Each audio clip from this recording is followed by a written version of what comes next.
Hello there, this is In Time. Thank you again for joining us. We have, unfortunately, more breaking news.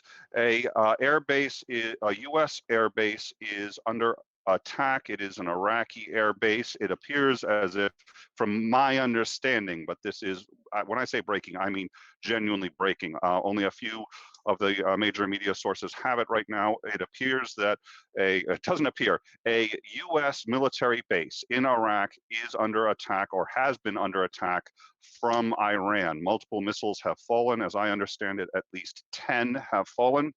The early reports were that it had hit or was even targeting housing on the base. I, at this point, don't have extraordinary confidence in that, so we're gonna follow it. But that was the first report. Yes. I don't know if they even have the ability to target that well. This is the closest airbase to them and the easiest for them to attack. But where it lands, who knows? But And the we missiles have are reportedly are coming out of Tehran. out of okay, so it's an Iranian attack on a American airbase, which is U.S. soil. It is obviously an act of war.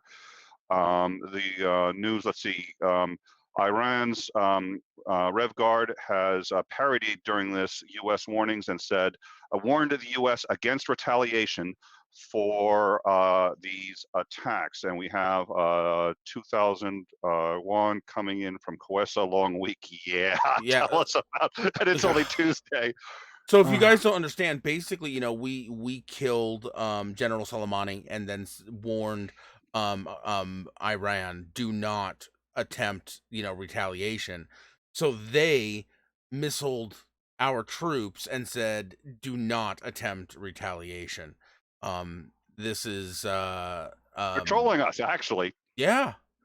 Yeah, this might be a Pyrrhic kind of attack, but this is exactly what the Ayatollah needed.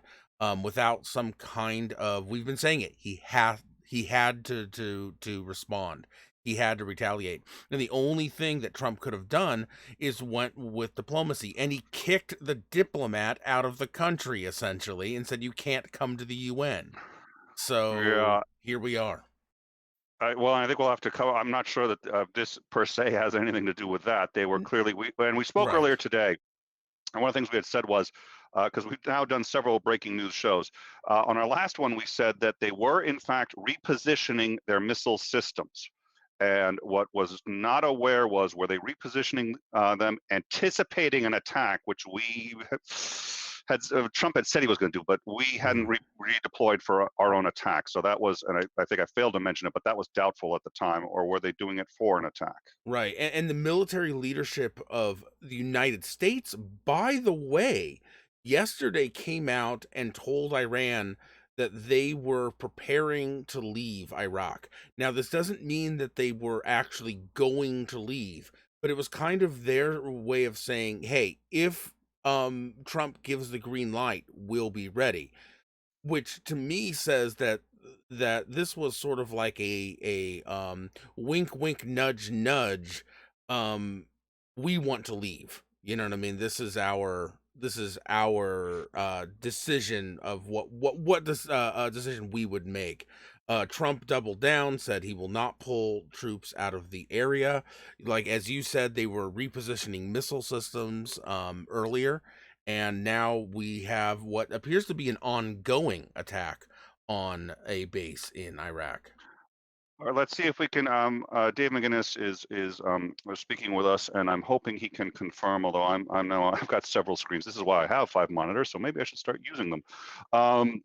I'd like to confirm whether or not the attacks are ongoing. At least one source that I saw said that they seem to have stopped for now. This is, yeah. I mean, at this point, we have now, in their view, committed an act of war against them. They have certainly committed now an act of war against us. This is obviously really extraordinarily serious. Um, oh, and what is Dave's yelling at me in the live chat for something? Because well, hey, because it's Dave and he's going to yell at me in the live chat. So to sort of reiterate what the last 2 or 3 days have been like, because we haven't really sort of to cover everything. We initially, let's actually go back to the beginning. We killed a what was it, Soleimani? Yes, I keep Soleimani, I'm not sure how it's pronounced. I think it's Soleimani. And I really do need to. Okay. Oh boy, it has. Okay, so they've launched dozens of missiles, as I understand it, at the base, and 13 successfully struck it. What happened was Soleimani was if I recall, a general. He was a high-ranking official in um, the Iranian, military. He was essentially, he wasn't like a vice president. He wasn't in the number 2 slot, but he was certainly the had the ear of the Ayatollah. He was extraordinarily important, and more importantly, he was beloved by the people, because if the people really want war and the Ayatollah is not against it, it's going to happen, and he has to protect his people. He has to protect his generals. This general was in Iraq. He was in Iraq, according to Iraq. He was there actually on a mission of peace initiated by the U.S. According to the head of Iraq, the U.S. requested a peace envoy from Iran. They came up with a peace plan. That envoy, including this general, was in Iraq. Shortly after landing, we targeted and destroyed his convoy. Now, we have said, however, that he was there. We haven't actually said why he was there, but we have said that he was there. Well, we haven't said why he was there. We have said that he was actively planning attacks on the U.S., and we foiled those Correct. attacks by killing him. We have, as of yet, not been able to substantiate that with any credibility that I'm aware of. If we can substantiate that, killing him is killing an enemy combatant, and we are okay. If we cannot substantiate that, it is an illegal assassination on foreign soil. So substantiating that is reasonably important. The other problem is this happened on Iraqi territory, We are allowed to strike on Iraqi territory. We're allowed to strike enemy combatants on Iraqi territory. However, A, we're not allowed to assassinate, and B, if Iraq tolerates this kind of behavior, Iraq then becomes complicit, and it may open up a new war between Iraq and Iran. The question was, what's Iraq going to do? Iraq promptly said, you know what, we're going to side with the Iranians and we're going to expel all US forces. That is still working through their government, but it looks like it will be signed with a timeline expelling all US forces from Iraq. We replied saying, Trump has twice said, we will not withdraw from Iraq. That has several problems. First of all, Iraq is ostensibly a free country. 4,000 US troops died to make it free, and presumably can govern themselves. And if they say they don't want us around, we are required to leave. Trump has said we will not, at least not until they pay us back, at least for one air base, if not for more. I suspect more is going to be added to the tab, including the war. I cannot verify this yet, by the way, but there are reports that U.S. military jets have taken off from, where is it? Have taken off from the UAE. All right. Thank you. Remind me if I forget that, and we'll get into that. That's critical. Oh, Jesus. And it's from the UAE, which causes other problems. You can't engage here without upsetting somebody. Iraq has sided with Iran, which is stunning given the history, but makes sense for a number of other reasons. They have said we have to get out. We have said not only will we not get out, but Trump also said that he would bomb 52 targets in Iran. The reason, if they retaliate for this, the reason we would bomb 52 targets in particular, A, it was a reference to the 52 hostages held by Iran during the hostage crisis. Also, B, well, and actually it isn't reference to that, but I mean, that was 40 years ago. But apparently it's going to be revenge for that. That's why he picked that number. Secondly, the targets that he selected were all going to be cultural targets. That makes it a war crime. You cannot make civilian targets during war. I'm a little surprised we have to tell anyone that, but Trump apparently does not know that and is targeting cultural targets. Then the ambassador to Iran, or the ambassador from Iran, sorry, the UN ambassador from Iran, who is also, actually, I don't think it was their ambassador, it was their prime minister, or sorry, I think it was their prime minister, who was acting as ambassador, was denied entry into the United States, barring him from getting to the UN. This is a violation of the UN Charter. We are not permitted to prohibit people from going into the UN. Simply because the UN is here does not mean we have the right to tell the UN who can and cannot go there. Simply because we are the only port of entry to the UN, that does make us physically empowered to do so, but we are not empowered by law or by any other. We can't do it, and that's part of the UN's founding charter. Right, and we have treaties with many other countries that barring that violates. Okay, Trump did not say that he would bomb that all at the same time. Yes, that makes it a lot better. Thank you. Well, I mean, he as long as he does it one by one, it's not a war crime. It's totally fine. If I recall, he also said he was going to starve all of the he said he was going to starve Iranians, but he didn't say he was going to starve all of them or at the same time. So, that was Pompeo. Right. Good. So, but he didn't say he was going to starve all of them or at the same time. So we are good. Now, so at least 10 rockets hit the base, by the way, and it was it was targeting the housing of the air base. We do not know how many dead. Okay, so let's okay, so we blocked the UN envoy, which is illegal, and we discussed why in our previous breaking news, which was 90 minutes ago, that it's a problem because that almost universally increases war. During the Cuban Missile Crisis, our ability to speak with the Russians, both on main channels and back channels, is what kept this planet alive.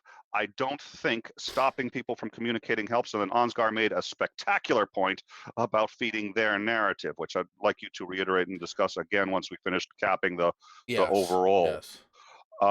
So then, about what appears to be 20 minutes ago, a U.S. airbase came under attack. This airbase is in Iraq. This constitutes another problem because, in the same way that our attacking an Iranian in Iraq puts Iraq in a tough spot, one of our military bases is now under attack.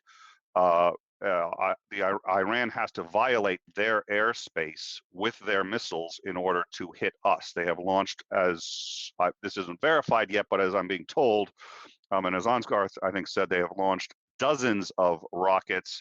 About 10 appear to have hit, and there now do appear to be a report or two that they were targeting the housing. And that's important because one of the things people don't often consider is, of course, not only does the military, have to stay there, but so does their families if they bring them. In some cases they do, and most they don't, but they certainly can, and the families can live on base. And you have civilian things like dry cleaners. You can have an entire you may have a movie theater. You may have civilian facilities run by civilians even at an air base. So if you are attacking the housing, then you are attacking civilians, which it's going to be interesting to see if we could prove they targeted them, but there now does appear to be multiple reports that that's what they were doing. Ansgar, thoughts?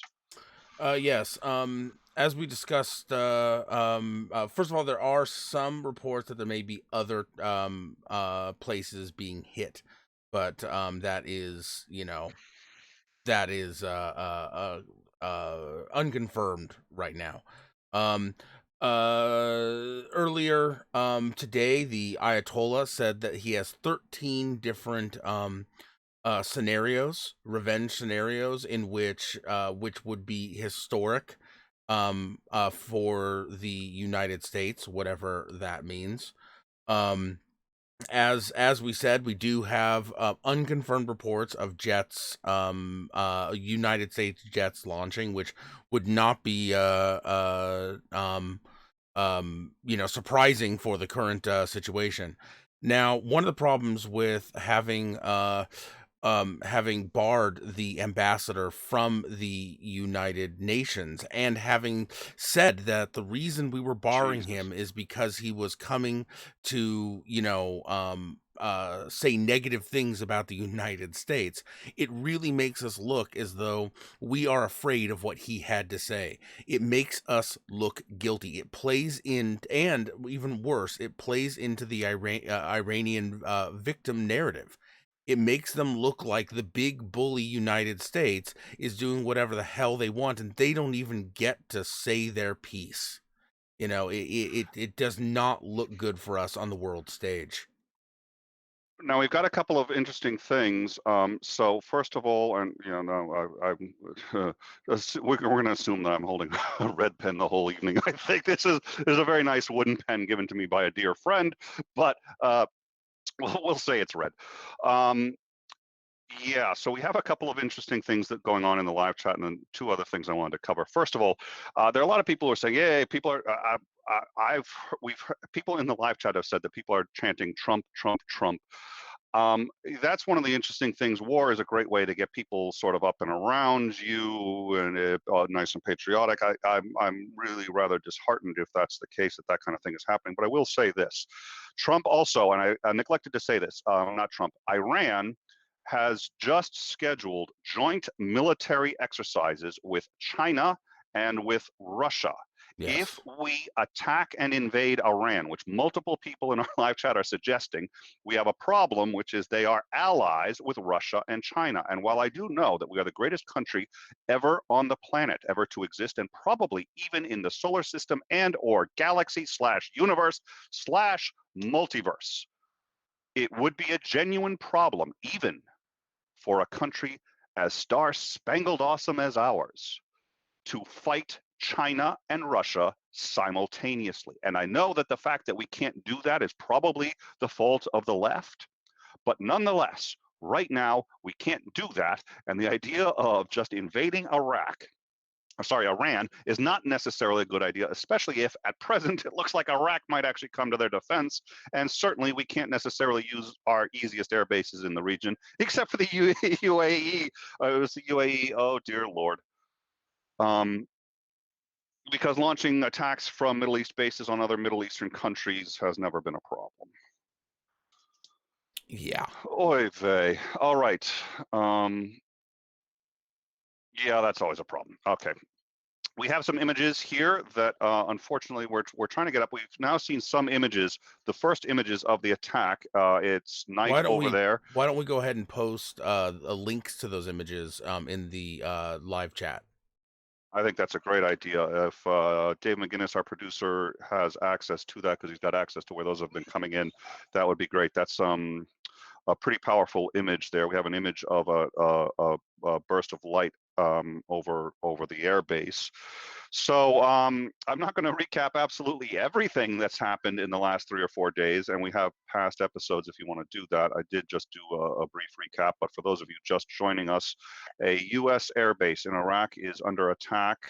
Or has been under attack. We don't know if the attack is continuing by Iran.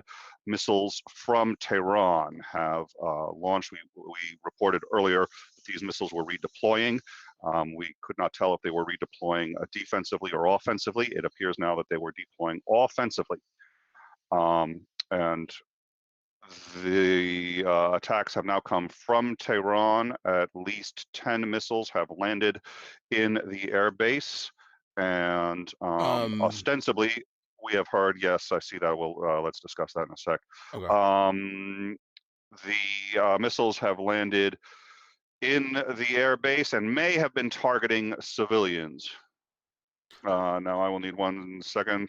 We also have this part is confirmed on state television. This was of course broadcast in Iran, and the name of the operation, it was Martyr Soleimani. Oh, good. Yeah. All right. So at this point, I think what we're going to do is we're going to keep. So now somebody, it's interesting. I was about to say a reliable source in our live chat.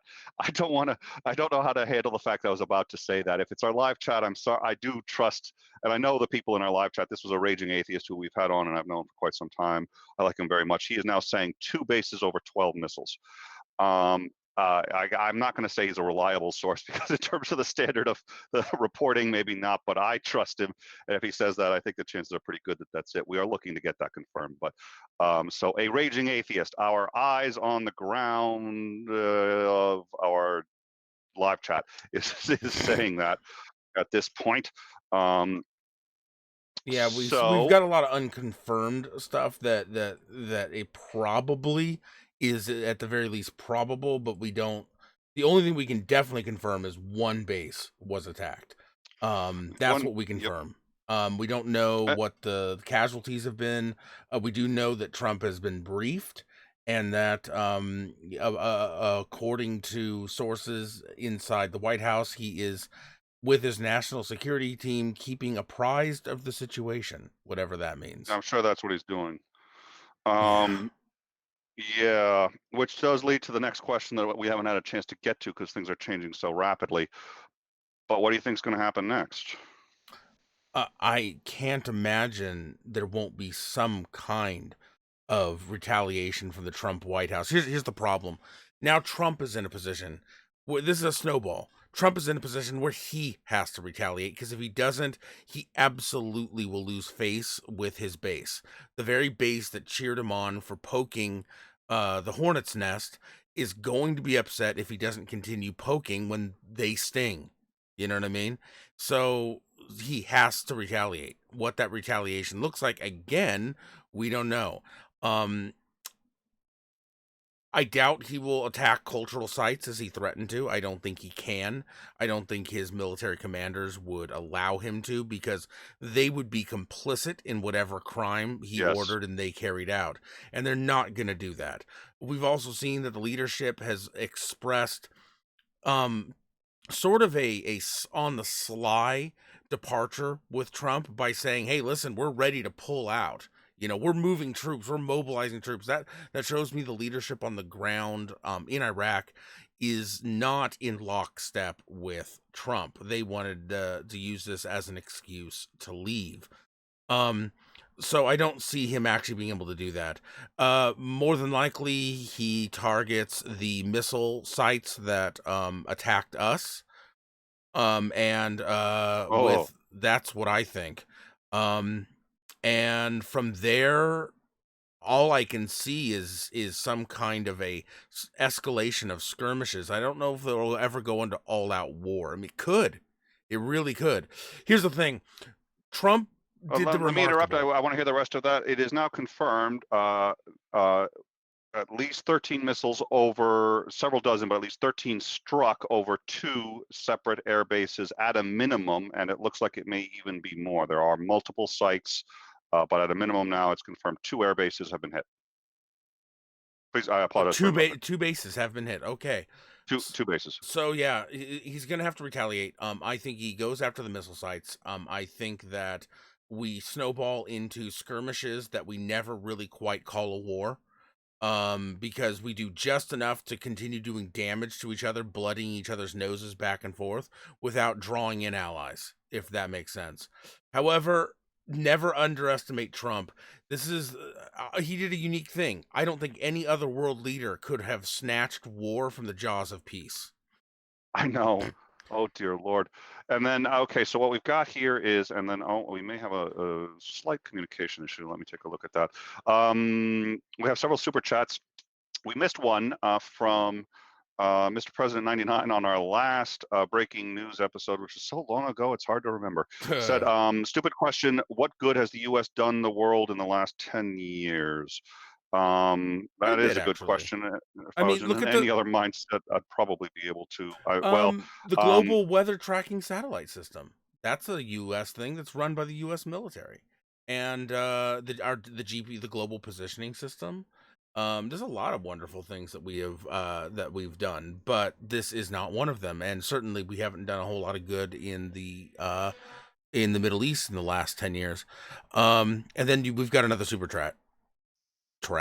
um, yes. Yeah. Hold on.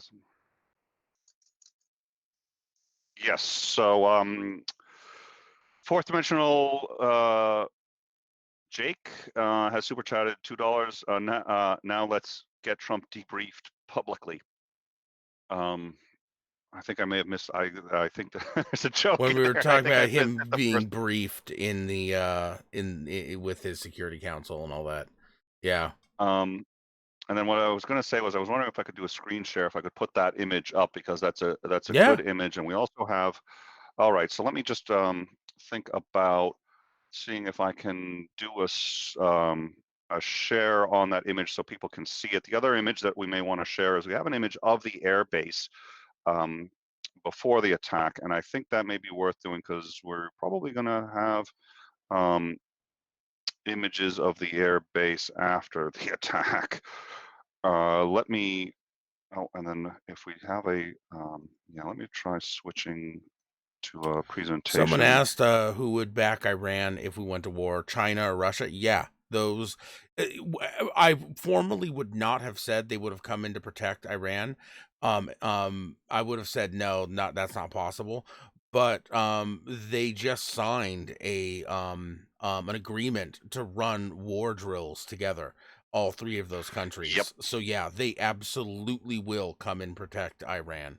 They'll threaten to, and the threat will be credible. So to some Mhm. extent, How about this? If yeah. we go all out war, yeah, it's gonna Well, and I happen. think, okay, I think I tried a screen share. I don't know what happened. I'm Yeah, no, having you're some. sharing. Oh, People are just gonna have to deal with. They're gonna have to see some of the back end for just a second. all right. This is Or we, what you're. yeah. I'm not sure that it's that critical, but I mean, this is, I think, an impressive Yeah, view. Look, the reality is, oh yeah, there you go. So yeah. that's the screenshot. That's what the airbase looked like at the attack. Now, oh, and I failed to mention on the follow-up too, we now have been told, I believe, that jets have scrambled from our airbase on the UAE. Mhm. So, and now that's the reason they're scrambling ostensibly is for a counterattack, and they've as much as they don't plan shit out, they have definitely war gamed this, and they've been prepared for something to happen. So they probably do have a retaliation plan a retaliation uh, strategy in place. I think you're right. It would start at a minimum with blowing up those attack launch sites, but the problem is that's not a retaliation. I do think they have to retaliate, which means they have to hit something of equal value somewhere else in Iran. And of course, we see that as a retaliation, but they see that as an escalation. That's how these things happen. That's why they see this as a retaliation. We see it as an escalation because it's a dispute over whether the first act was an act of war or an assassination. It depends on how Right. you view that first act as to these are. So I do think we are going to hit something else other than just those sites. What, I don't know, but I think that's a problem. Now, will China and Russia get involved? It depends on a lot of things. The notion that they won't is a little dangerous because, again, that's how we had the Cuban Missile Crisis. They won't right away. They'll saber rattle a lot right away. But one reason sometimes people saber rattle is so that they don't need to. Sorry, I should have warned you I was doing that. Is so that they don't need to get involved. Will they actually come in and fully defend Iran? No, of course not. But what bothers me is the thinking that, um, uh, It so what? depends. Yeah. Well, Well, it well let depends me on let me what. let me Go ahead. Go ahead. let me know, because what they will do is force us into a position where that's not the incremental thinking that has to happen here. What they will do is say, oh, we'll give you guys some defensive weaponry and we might arm it with Russians. If they arm it with Russians and we hit it, Hmm. then we've just involved them. Then we are in a war with them, whether we want to or not. Now, Hmm. you may say, so you're going to sit there and say, well, they won't they won't actually fight us. They would if we kill their people, and they will put their people in danger to try to stop this. This is how brinksmanship works. Anybody who says this is over here, and anybody who says, oh, Russia's not going to get involved, not tomorrow, but they will Right. find a way to get closer and closer and closer. It is called brinksmanship, and you are watching it now. So I am concerned about them becoming involved. It's not going to be right And away, and we they're not going to do it cannot tomorrow. But afford war with Russia or China, especially both at the same time. yeah, and yes, China and Russia, CCCP does not exist anymore, but Russia will supply them for any number of reasons, if for no other reason than to be owed a favor by them, including but not limited to um, uh, veto control over OPEC, And let's which not Iran does forget have. that both of those countries would like to knock us down a couple pegs on the world stage. Yeah. So I'm actually really perturbed by the people who want to simplify this as Russia will not get involved. That's always what people say, and they won't get involved directly immediately, but they will get involved, and it will be indirectly, and it will be direct if we continue what we're doing. And That's the concern. if they had no plans on getting involved, they wouldn't be running joint military exercises. Joint military exercises, make no mistake, are a sign of force. It is a way to signal to other countries we are willing to, you know, back something up. By the way, we do have 3 super chats to get out. Oh Ryrez. shoot! All right, so let me say one quick thing before we do those super chats, and then we'll burn through them. Um, because you just made an excellent point, and I had neglected that point. It's a spectacular point, and for people who don't think that the joint military exercises are meaningful, ask why we've been having them with Taiwan and why that bothers the Chinese. They are extraordinarily significant. Anyways, please, Mhm. let's do the super chats. Ryrez says, "Great job, guys. Thanks for all the updates." Ilya Moon says, I think that's Ilya Moon says, "Thank you for covering and your energy and time put into this. And you are both most welcome. It is a lot of energy and it is a lot of time, but it is worth it. And we're glad we can aggregate all this news into one place so that you guys don't have to go and, you know." Research everything, and we hope that we have proven ourselves a trustworthy source. Fourth dimension Jake, IYO. In your opinion, what are the chances we attack cultural sites like Trump threatened? Is it likely that the generals and commanders will disobey an order like that? I think it's absolutely, because they will be complicit. They would be brought up on, potentially brought up on charges. And then Quessa for 5,000 won. So would Putin be smiling or face palming right now? Smiling. Absolutely smiling. Anything that damages our integrity on the world stage is good for Russia. All right. Yes, and not only that, but there was another question that's ancillary. There's a question ancillary to that. What are the chances that this turns into a nuclear war? I don't think Russia or China will get Oh. involved. Iran won't need them. That's funny because I assume the person who's saying that. I assume this is an assumption. I assume that they. Well, no, that's a bad assumption. The story on the right is that hey, we could completely obliterate Iran. Well, let's assume we could.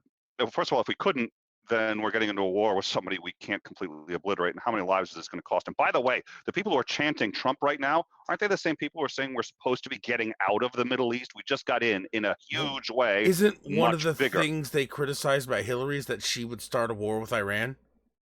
And that she wanted to get more into the Middle East. And didn't you and I have a conversation with that convo yesterday with the person who said the great thing about this is we're getting out of the Middle East? And I think two people in that conversation said, no, this is going to put us back in the Middle East bigger. They're like, no, it's not. Yeah, Okay, yeah. glad everybody's on the same page. But if Iran won't need them, why?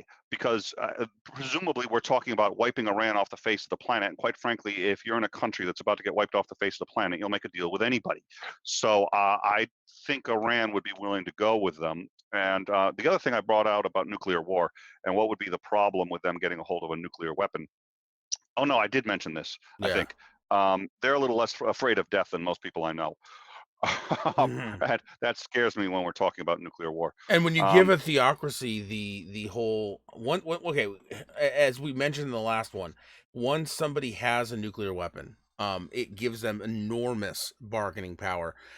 Basically, just like the United States, you can get away with almost whatever you want on the world stage because nobody wants to start a nuclear war with you.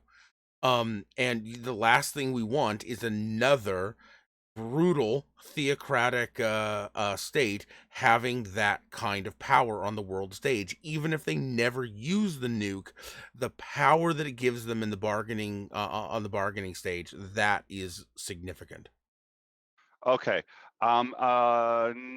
Non Neo non-star whatever who no, I didn't mean to like that. I don't wow. Nate Brody says, "Great show, guys. $2. Thank you, Nate." And real quick, Misha has an interesting thing. She says, "Don't forget the Iranians and Shia. The rest of the Middle East is Sunni. This is an important point to remember." And one I am less versed in than her, so either she could send me a DM explaining it or get in touch because I would like to understand that point a bit better. She had mentioned it earlier. Mhm. I understand the difference, but the difference has only been important to me usually in reference to Iraq. It's rare that I've had to think about that difference outside of. So, but that's going to influence things. But there is a neo non terst, I don't know, somebody on Twitter who I have just been sent a copy of their tweet. They have a list of 6 previous articles of attacks on military bases in Iraq by rockets. That's great. That's sweet. And he says, too, the idea that it was all nice and quiet till now is bullshit. Well, I agree. I'm so glad nobody's actually saying that. What we are saying is a country, notably Iran, just attacked the US. These attacks, and I checked the articles just to check, were done by militias. Not, and in some cases, the militias may have been sponsored by states, but not sufficient enough that we could demonstrate it. And it was not an act of war by that state. So this is a false equivocation over those previous instances of militias attacking a U.S. airbase and a U.S. airbase being attacked by another country. While I am very much against the instinct, of which sometimes I am certainly as guilty as anyone, to prop something up as more, or say we're talking World War III or going all this other stuff, to suggest that this is even remotely close to any of the violence that has occurred against any of the bases in the last 10 years is ludicrous. Holy smoke. I only regret that he's on Twitter and not in our live chat or somewhere where he can hear that, because that's insane. Yeah. The problem to even when you start thinking about foreign policy, and the first thing you go to is well, they deserved it, or that's not how geopolitics works. In fact, if that's what your mindset is, you don't belong commenting on geopolitics, because the problem is okay, let's say 10 lives were lost at this embassy, right? Versus, and then another 10 and another 10 and another 10. Sparking a war is going to cost hundreds, possibly thousands, possibly tens of thousands of lives, versus diplomacy, which costs no lives. None. Well, that's not entirely true, Ansgar. Remember, they're not Americans, so they don't count as human Oh, lives. I see, I see. We got a couple, we got a super chat and a sticker. This We is the did. first sticker I've seen. Thank you. That's cool. Thank you, Stuart. That's just a show of support for the show, which we really appreciate. Ansgar, myself, Kitty, um, David, we all really do appreciate all those shows of support. Obviously, this is a lot of work, and we do it because we enjoy it, and we hope it's good to you, and we hope that you guys enjoy it too, and that it's helpful. But your support really always means a lot to everybody. So thank you very much. And then I think we got one more, but I've got one quick thing to deal with. So Okay. if you want to Yeah, I'll respond to read that. the super chat. Fourth Dimension Jake. Need a show with progressive liberal on who will be Republican candidate 2020. I am, of course, assuming he is removed and barred, or not enough capital. Problem is these kinds of things get. Here's the thing: Americans get they get a hard on when there's a war, and I don't think a president has ever been voted out of office during a time of war. If he goes full war with Iran, it doesn't matter how bad he fucks up, he is getting reelected. He just is. And the public support will be so far in his favor that the idea of Republicans turning on him in the Senate to get him actually removed from office is just it's nearly impossible. Um, and it's amazing because Republicans were the ones that were really about let's get out of the Middle East, but they seem to just be lapping this up. They're absolutely Yeah. loving it. So I just don't see how this hurts Trump, unfortunately. All right. Let me a couple of things to cap here, and then we're going to see if we can. I want to learn a little bit more about what happened to those. I don't think they're combat air patrols. I want to know what that. I don't think that's a combat air patrol. Actually, no. You know what? They would have to. They're required, I think, to launch a combat air patrol. So, but I still don't think those are combat air patrols that launch. But we'll see. So, a couple of things. First of all,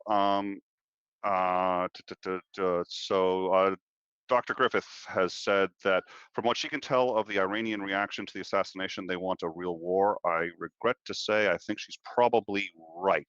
Again, you do need to realize we're a religious country. I sometimes object to how religious we are, but nothing compared to Iran. And the vast majority of them are absolutely convinced if they die in a war, they go straight to heaven, no matter what crimes they have committed. So if you have murdered somebody while raping, while killing a child, while doing all these other things, it doesn't matter how bad. If you die in a war against an opponent of your religion, which this is going to be framed as, you go straight to heaven. So some of them are actually looking for it. That's the point of what is called martyrdom, which has a different meaning, slightly different meaning, which is why what you read earlier was concerning, Yeah. because it means they're thinking about it.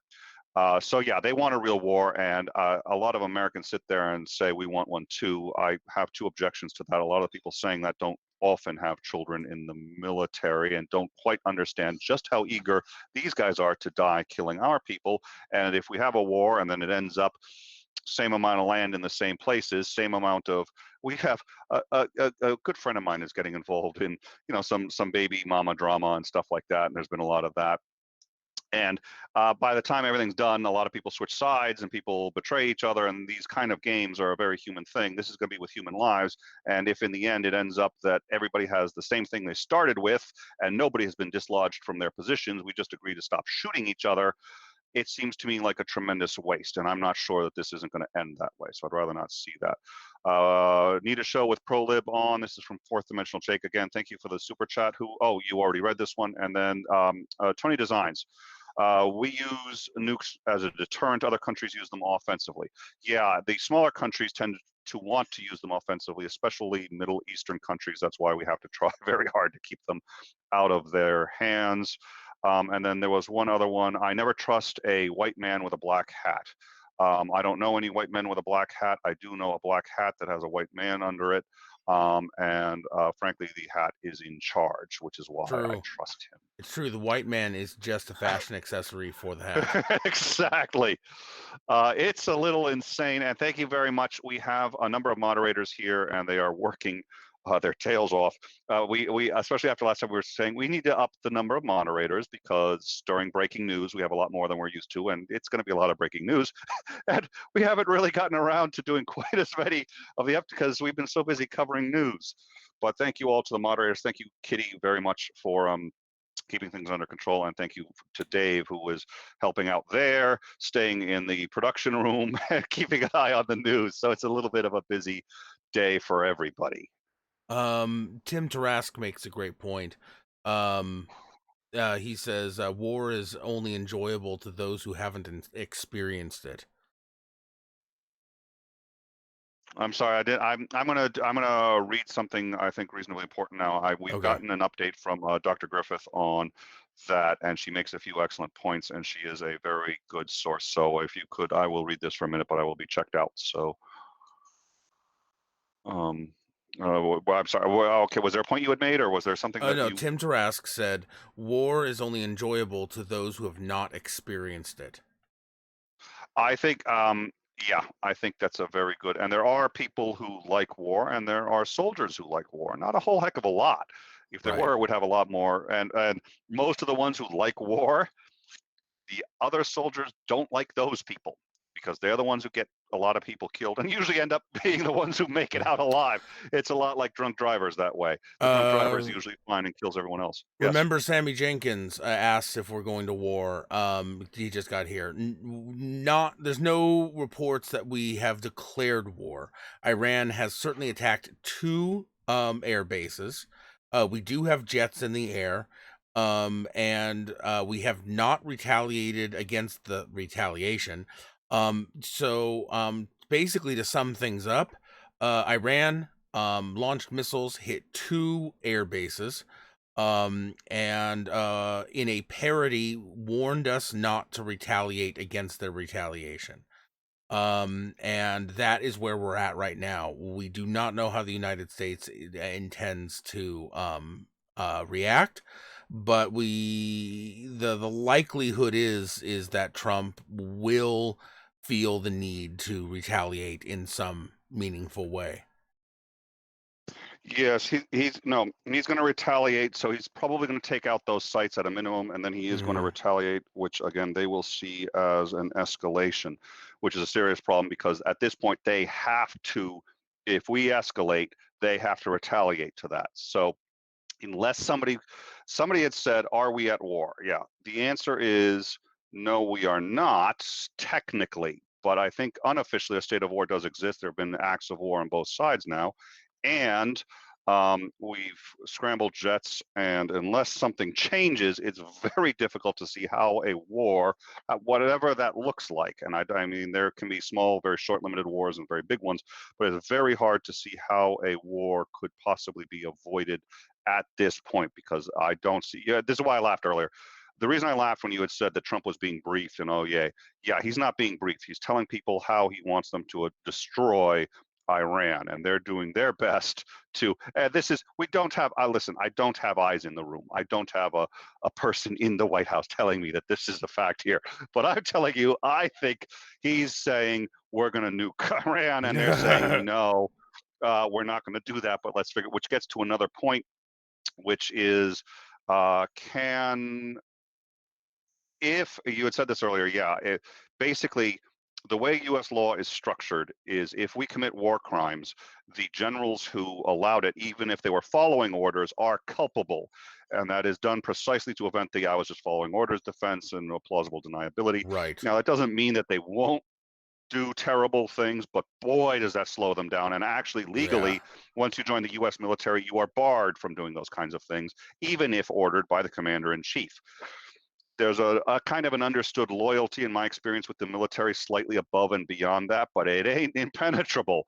And they're Hmm. aware. I mean, I don't think there's any of them that are aware of the consequences of failing to follow through with an order from your commander in chief, but they're also all aware that they've taken an oath to not do that if he um, And passes certain boundaries, and he's talking about it. Yes, please. as Sorry. we pointed out, the military leadership on the ground in Iraq has already shown signs of diverging with Trump. You know what I mean? Well, I'm not sure So if that's what that was. That may have just been a back channel. I mean, it may be that no, Trump no, has no. said, This was no. They actually the military leadership, independent of Trump, said to Iran, not to Trump, not to anyone else. This was a message to Iran that they were repositioning troops to be ready to vacate these bases. I'm sorry, who said that? It was a I forget which, but it was the military leadership in Iraq. Our Yeah, but middle military they're not going to leadership. leave if he says stay. That's Well, not no, no, sufficient. no, that's not what I'm saying. What I'm Okay. saying is this is okay, what he said was essentially, um, because he doesn't need, "Oh, Trump's okay to do this."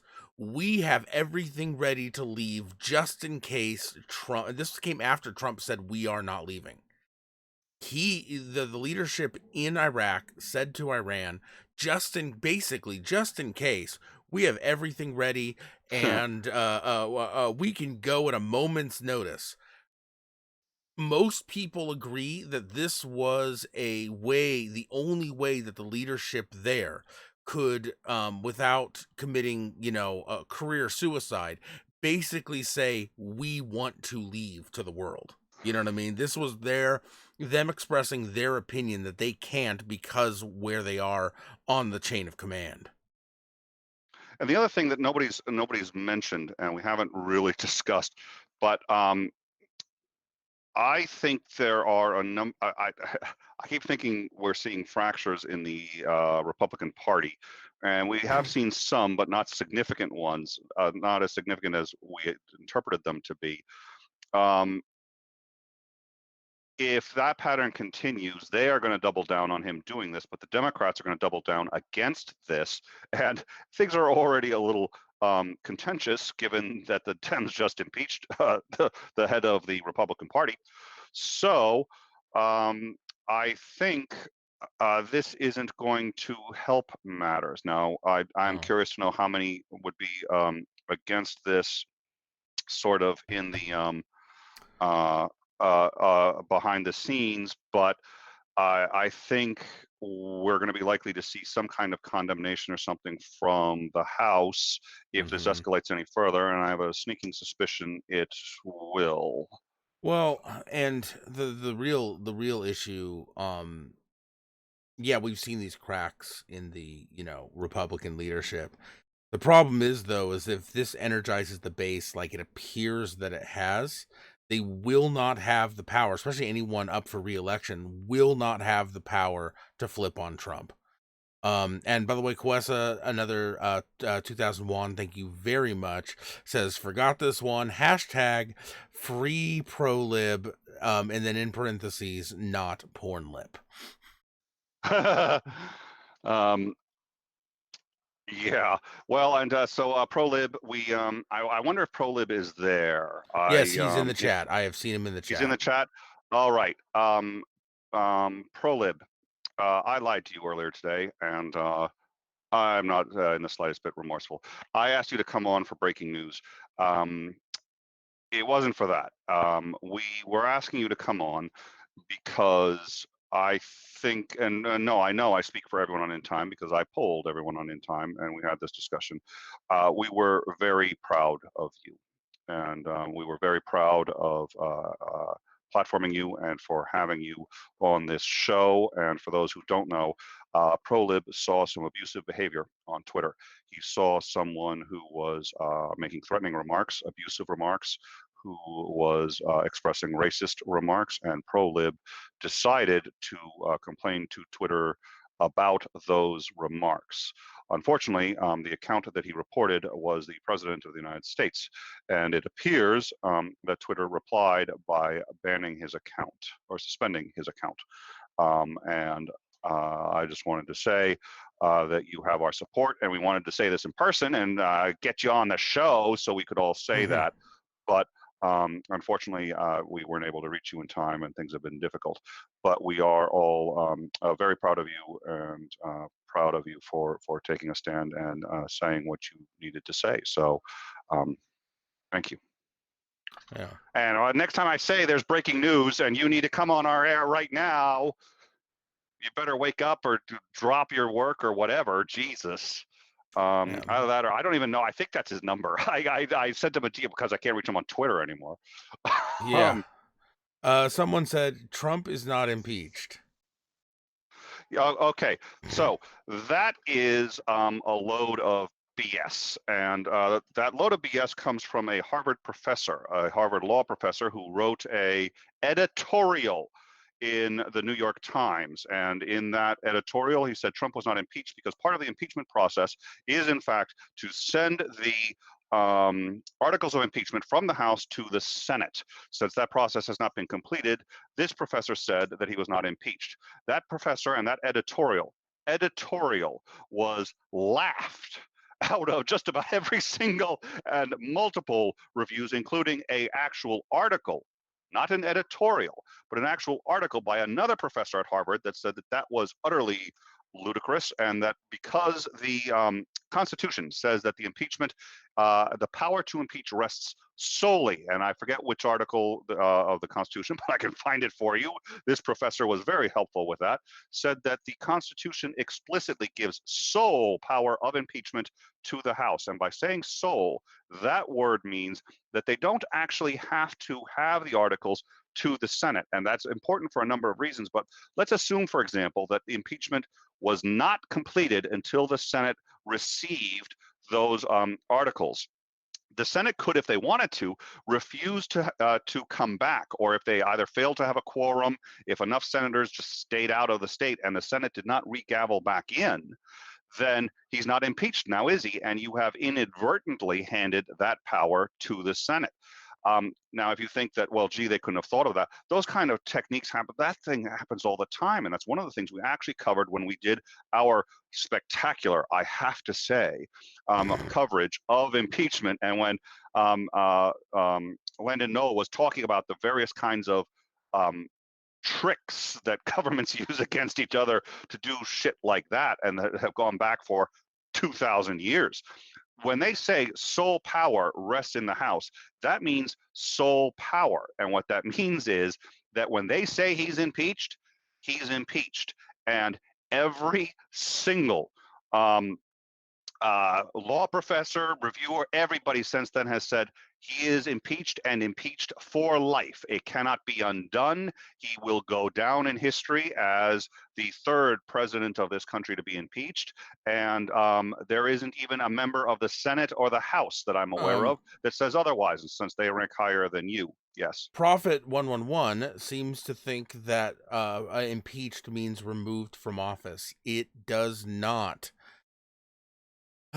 Yes, he has All right, been impeached. we'll maybe cover that in a minute. It certainly does not mean that. Impeached means different things in different settings. In law, impeached usually means to have their credibility assaulted. That's where the term actually gets from. Impeached means that the Senate says, we do not believe you are capable of holding office. I'm sorry, the House says that, passes that on to the Senate, who has a trial. But if you don't believe me, go to every major news source on the planet, and they will tell you he has been impeached. Every single law, he's been impeached. So if it's based on, oh, impeachment means to remove from office, that is one thing possibly resulting from impeachment. And by the way, you can go to either of our two shows covering it where we say how and why that's what the term means, but that's not under that's not refuted by any source. So that's it. And then the other thing is just to clear up some things, because oh my God, the live chat is going crazy. Third base has been hit. Okay, so there is a third base. Has that just been hit, or was that part of the original? It has, according to this was tweeted out, by a verified source, at, let's see, that was 6 minutes ago. All right. So that sounds like there is an ingoing attack. Yes, Bill Clinton was successfully impeached, but it did not result in him being removed from office.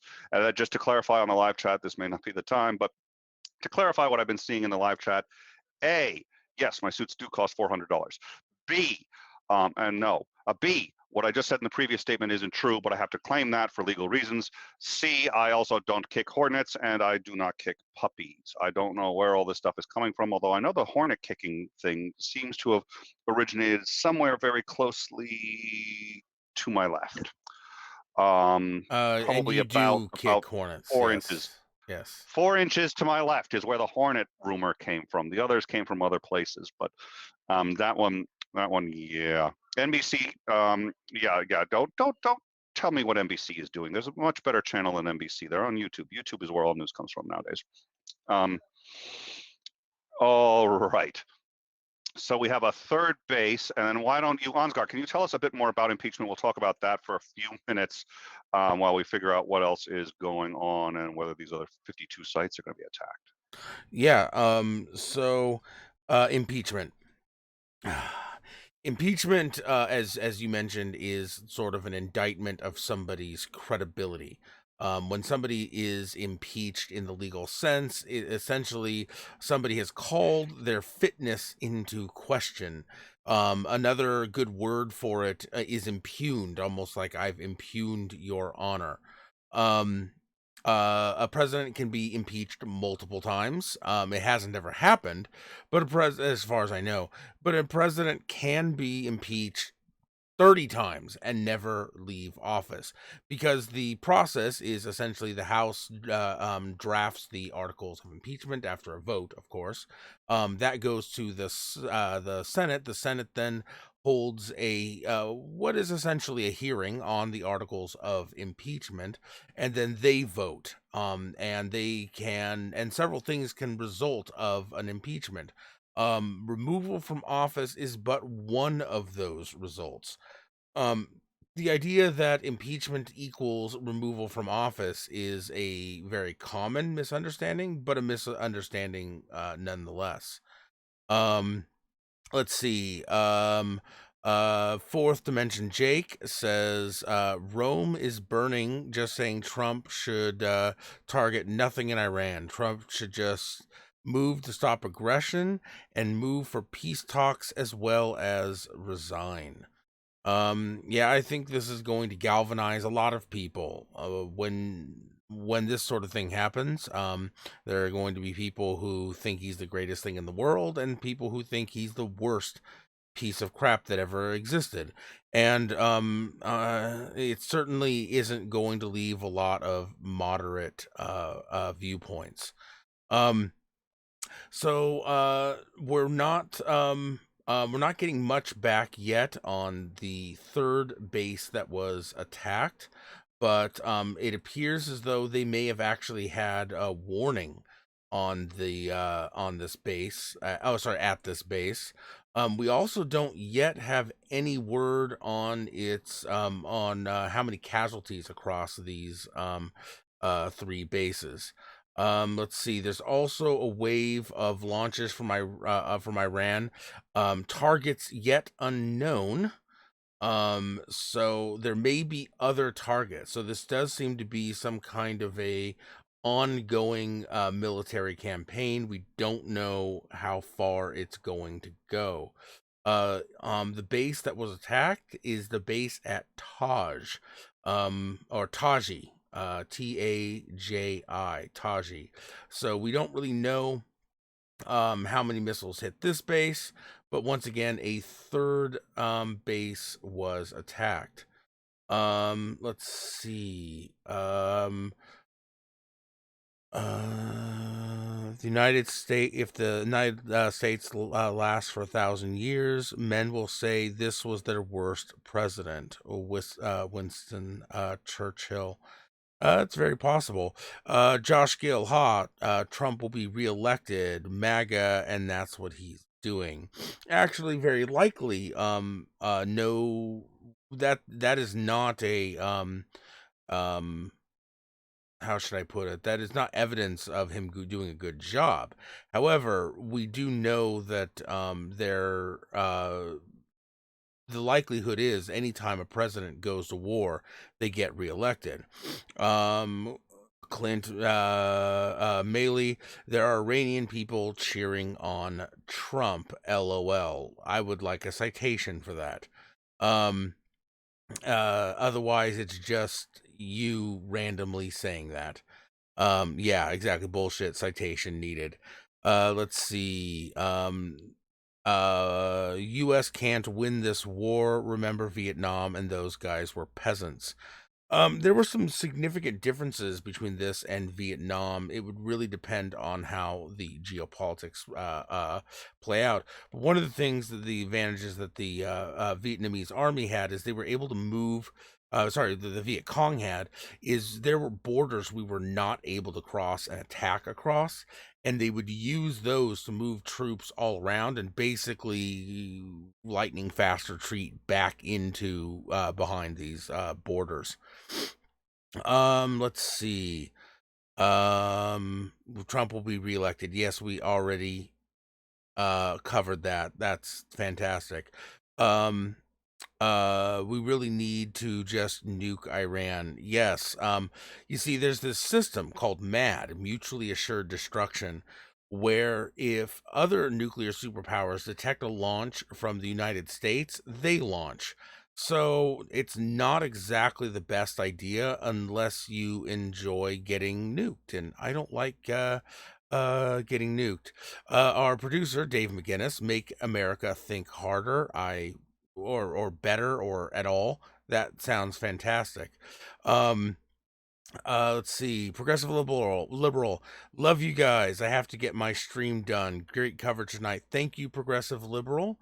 We're just taking a quick break to kind of see what the chat is doing while we wait for a few more details to come in. I'm hoping that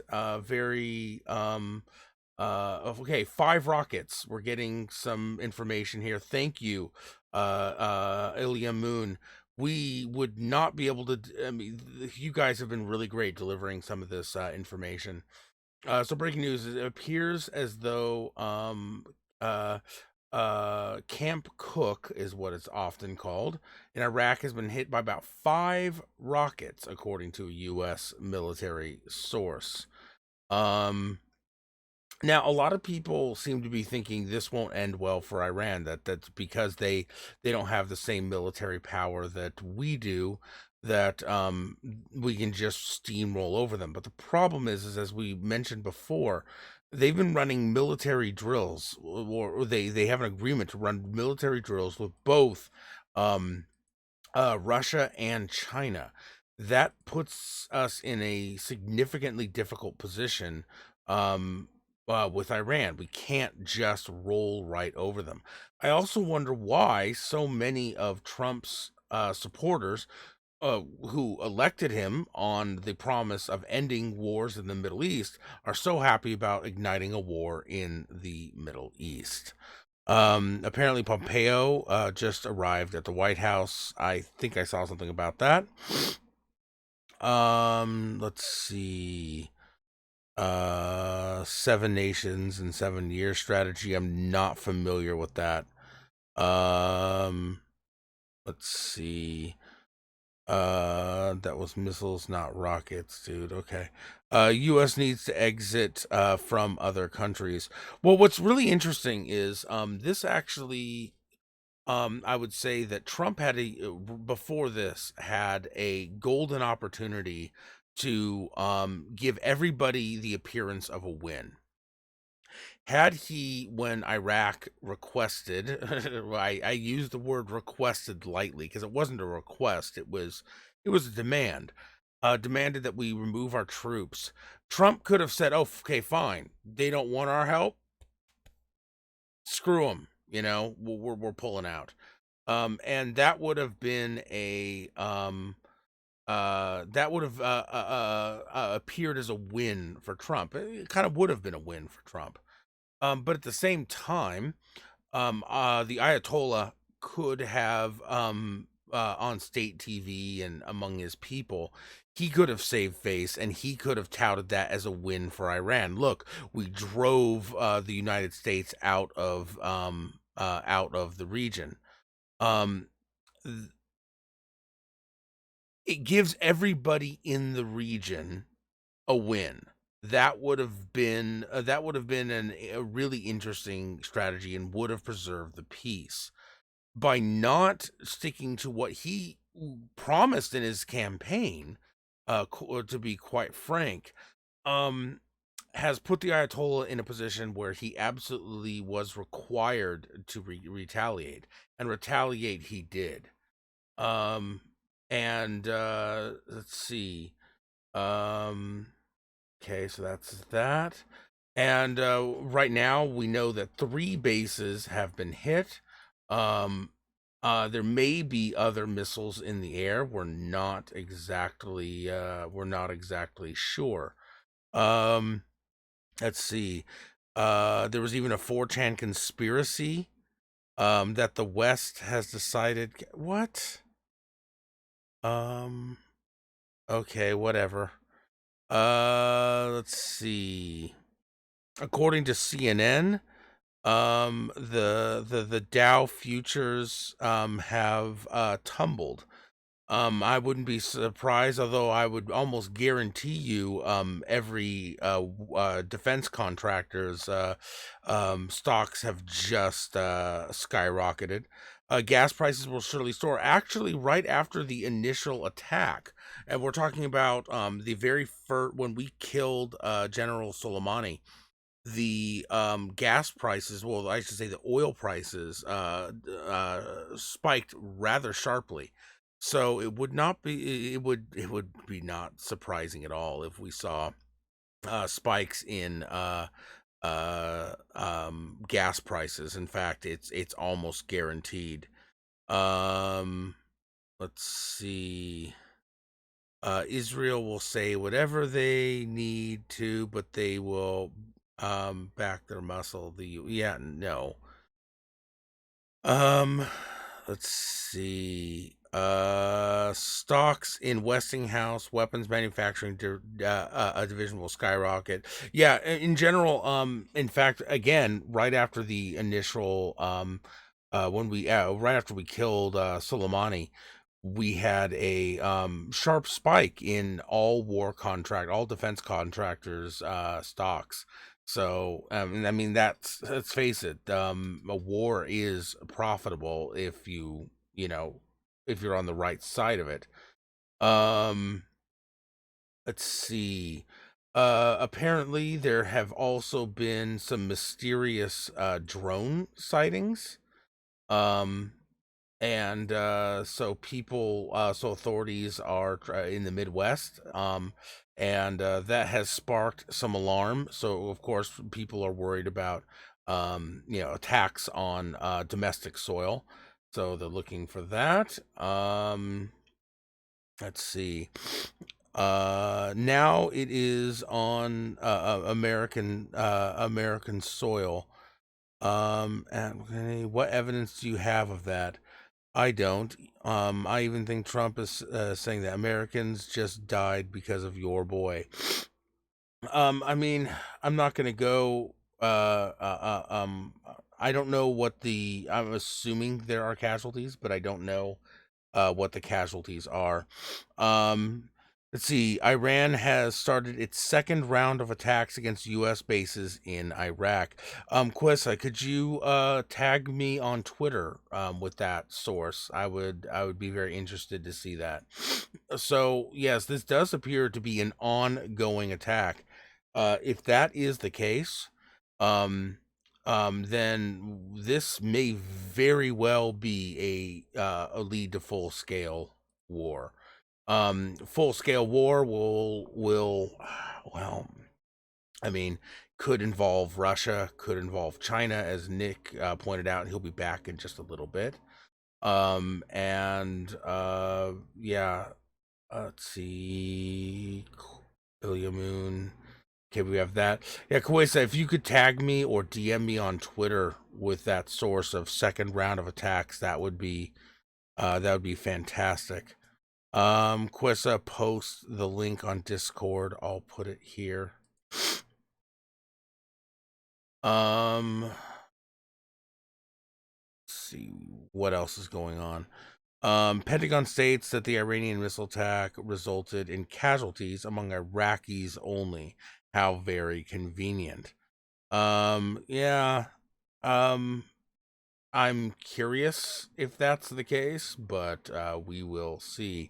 And that's interesting. If that's the case, if only Iraqis were the victims of these attacks, if that is the case, where will the Iraqis side on these attacks? Will they blame Iran and side with Iran? They're a sovereign country now, or will they see this as caused by America? Will we see Iraq be stuck as a proxy? That remains to be seen. Yes, casualties are just injuries. That is correct. Um, yeah, MSNBC reporting second round launched as well.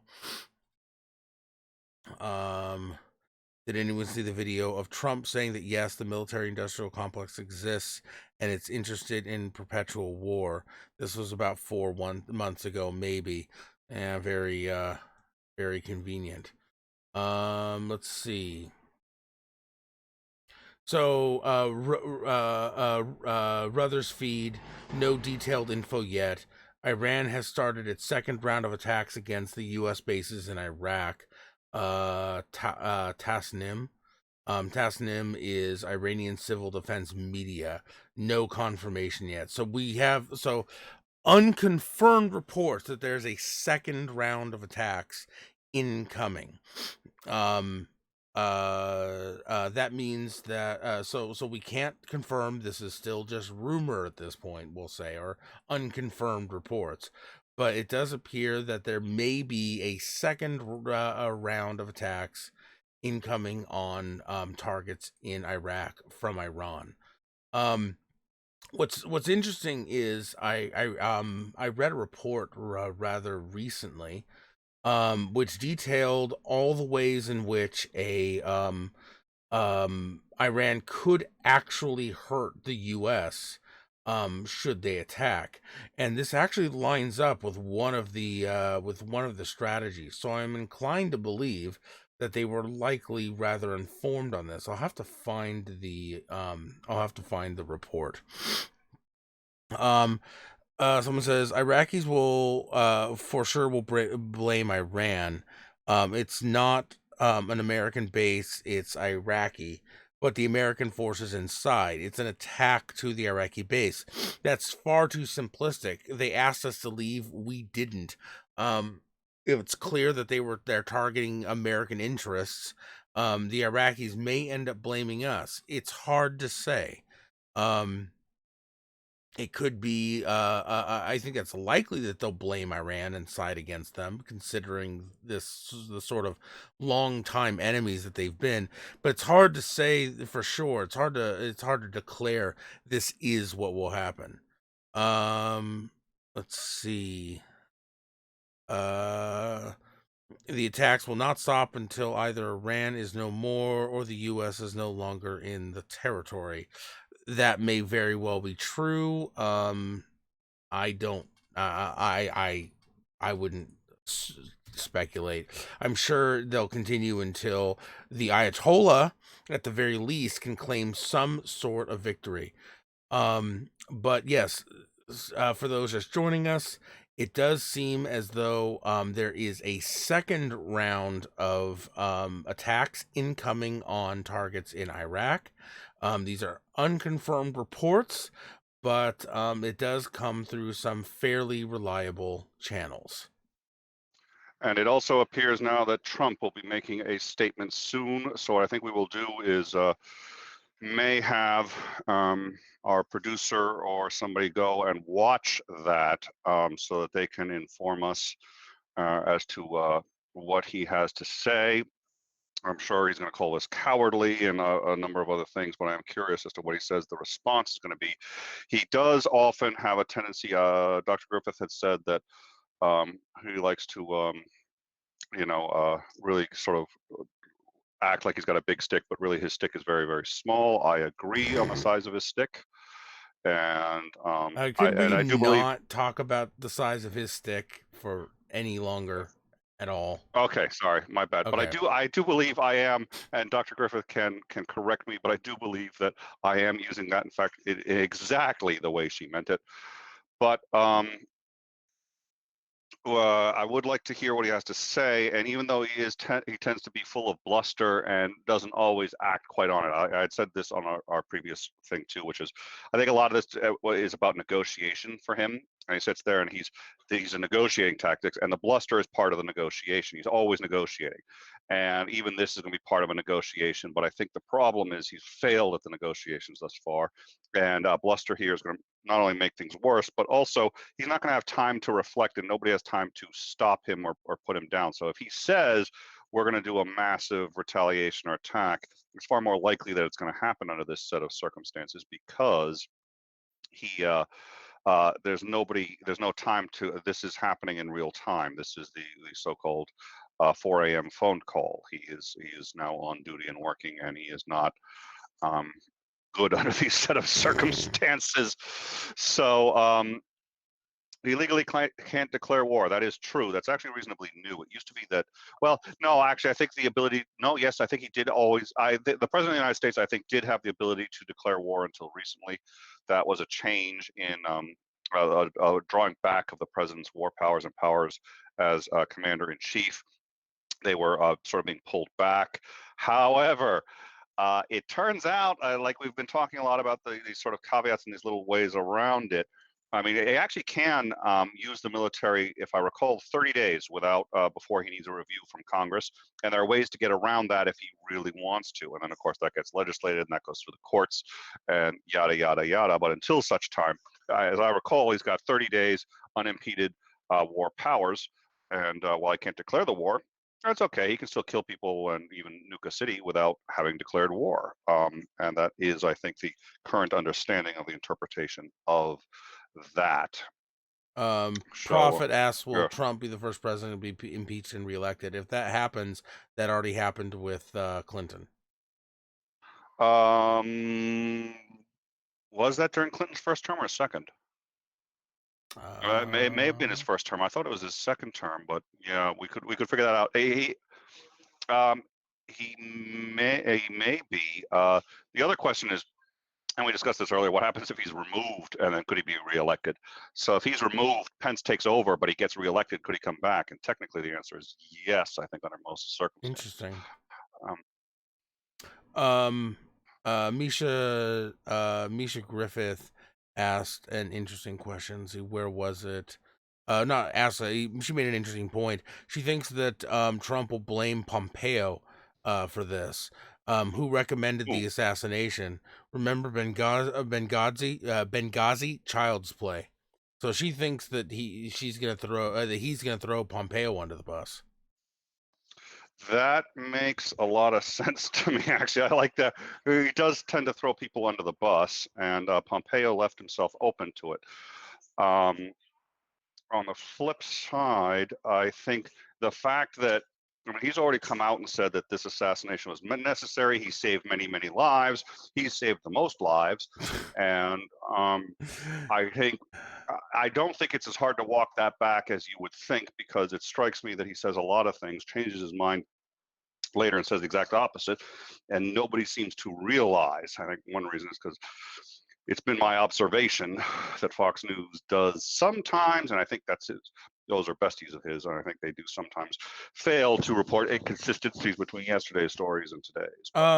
How likely do you think at this point we are with open warfare with Iran, considering we have well, most likely a second round of attacks incoming? I think we need to define open warfare. By some definitions, we are already in open warfare.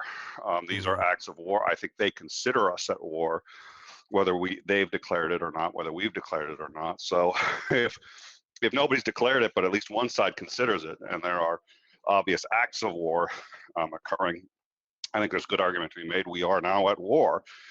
Nobody's declared it. There is some incentive, I suppose, to not declare it and try to avoid it, but I don't know if that's really going to be possible. I think the chances of Trump declaring war as the blusterer in chief are reasonably high. Again, just because he declares it doesn't mean we are technically at war. But I don't think we're going to get a declaration from Congress. I don't think that that will stop him in the short term from acting like we're at war. And they may approve enough that they would let him do what he wants to without actually declaring war. I mean, we've had a number of undeclared wars going on for some time, even with open hostilities. So Right. I'm not sure the chances of a declaration are particularly high, like a formal declaration that the United States is at war.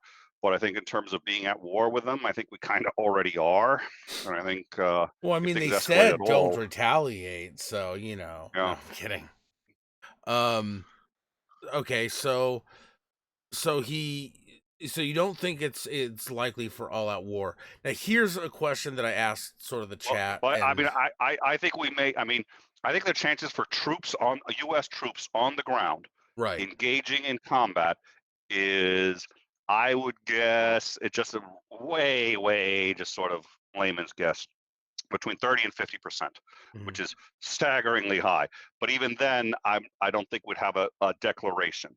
So I would call it war. I think history would call it war, but I'm not sure we'd get the declaration. But I'd call it all out. I mean, in terms of us rolling in, and I mean, I don't even think Iraq was declared a war.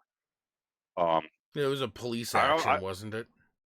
I don't What they remember what said. it was, but Iraq, I don't think was officially. I mean, so it's difficult to say. It's like I said, this is where you get really pissed about the terminology. We know a war when we see one, and I think we're basically there. So, Yeah. Okay. So no, the next thing I was going to ask, and then I'm going to address a couple things in the chat because it's just freaking stupid. Um, is where does Iraq fall in this? Do you think, blame Iran and side with us against Iran, or do they say we told you to get the hell out, and now it's costing our lives that you didn't? side on specific. I'm sorry. So side Side on with what? Iran on this. Do they blame Iran for the attacks, or do they blame us? Oh, they're going to blame us for the attacks. These attacks, yes. For the whole debacle, I think you're going to have a lot of sort of, just like you do even in this country, 50-50, and people are going to be divided about it. I think the government's going to blame us. I think for these attacks, most people are going to blame us, and they're going to sit there and say, hey, look, you guys hugged the hornet's nest. So I don't think we're going to have a lot of sympathy from anyone in Iraq over this, and they don't like us very much anyway. Well, not really, no. So people, people keep saying, "Oh, well, we should just nuke them." Okay, see, once again, I'll explain. See, this is a system, okay, and it operates under the governing principle of mutually assured destruction, and there are systems which track intercontinental ballistic missiles. And if the United States launches a nuclear weapon from anywhere, then its enemies launch their own nuclear weapons. So sure, let's just go nuke this small country.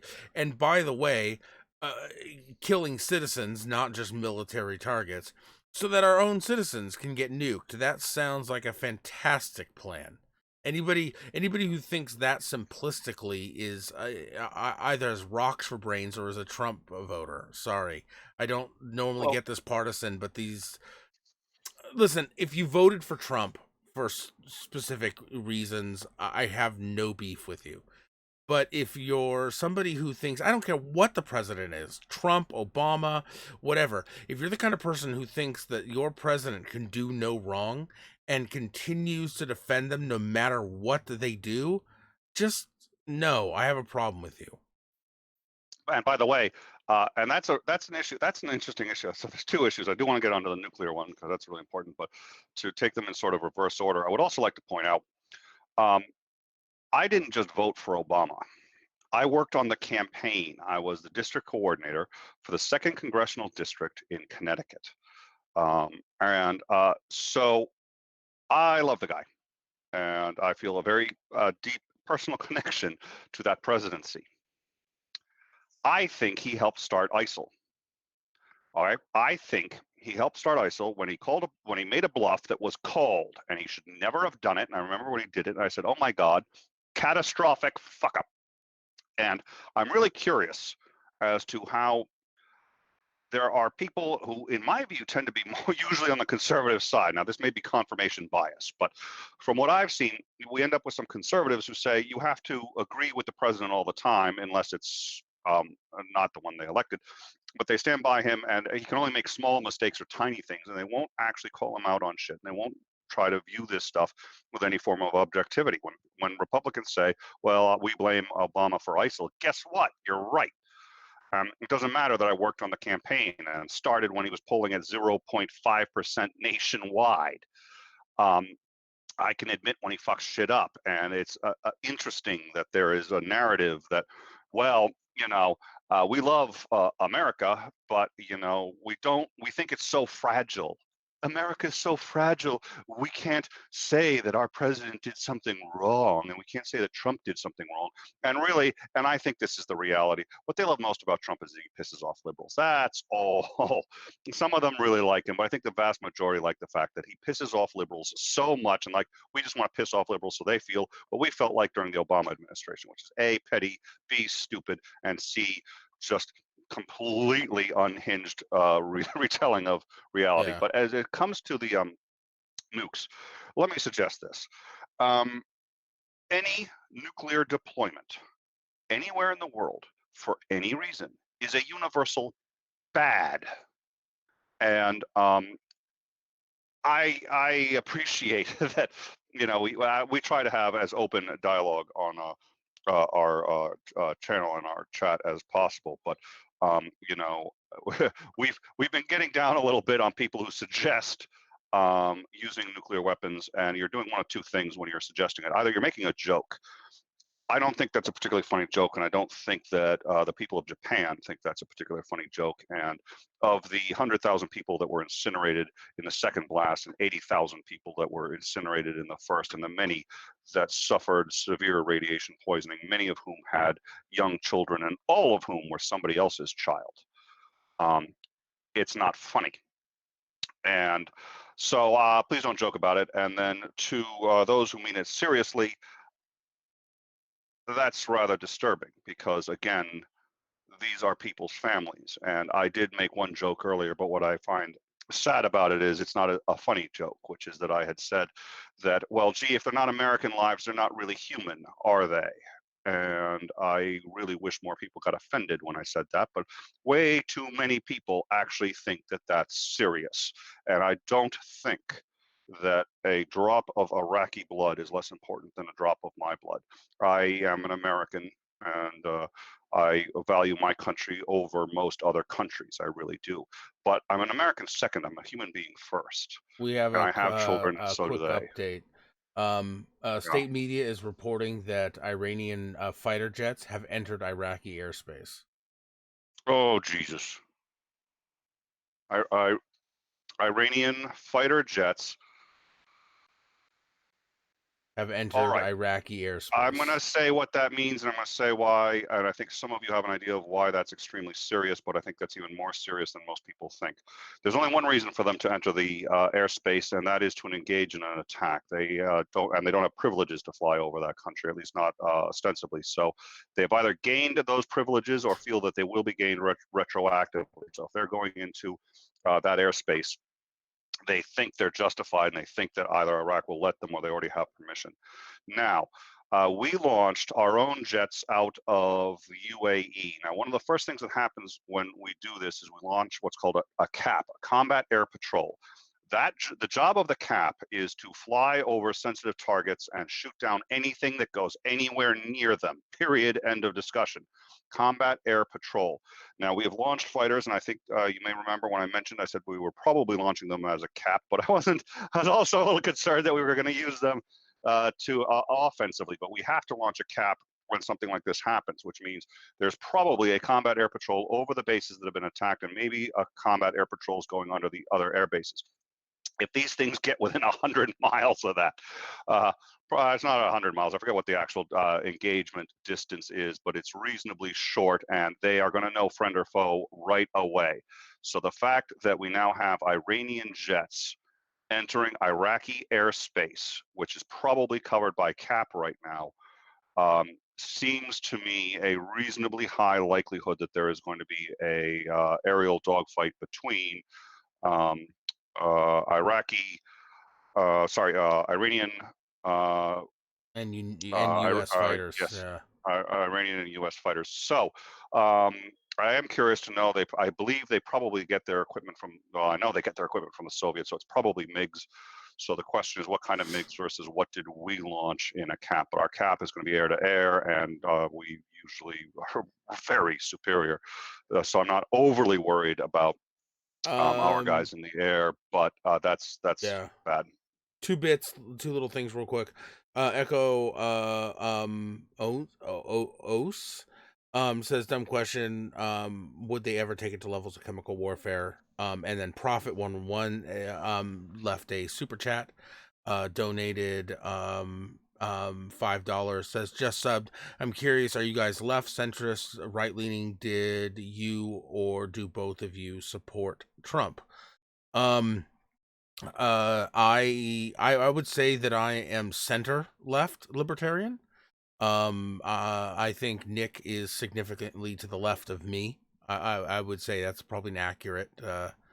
I'm a little more to the center. I was a give him a chance. Lefty. Nonpartisan. Meaning I am not registered with either the Democrat or Republican Party or any of the third parties.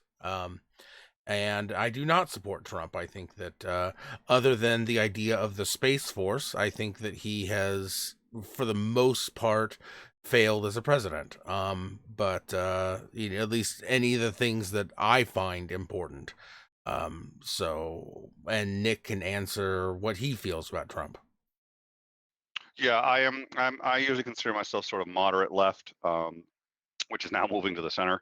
Uh, True. True. We might be we're being moved. centrist by most standards, both of us. Yeah. I am not a socialist. No, I we're both am a capitalists. capitalist, but I also, believe in limitations and yada yada yada. So, um, I have almost always voted for. Um, there have been Republican candidates that I would vote for. I would have voted for John McCain the first time around, but the second time around, John McCain wouldn't have voted for John McCain. The second he changed drastically after the primaries with Bush. But yeah, John McCain is a Republican I would have voted for. So I don't go by party. I have been an independent all my life. I really deeply regretted having to become a Democrat, which I had to do when I was working on the Obama campaign. It's not because you're required to, but it's because you really do have to vote if you're if you're a district coordinator, you can't not vote. And I couldn't vote in the primaries unless I was a Democrat. So I had to become a Democrat in order to do that. But I have always lamented that, and I've been very strongly really consider myself independent. And there are things that the Republicans do better.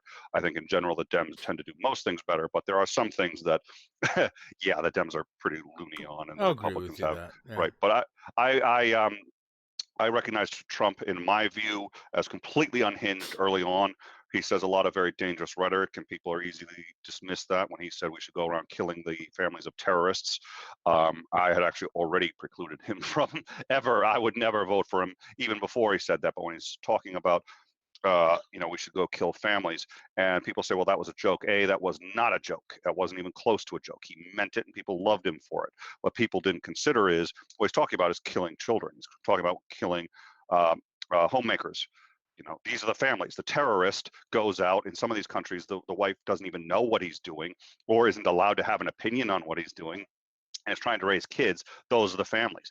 That's who he wants to kill.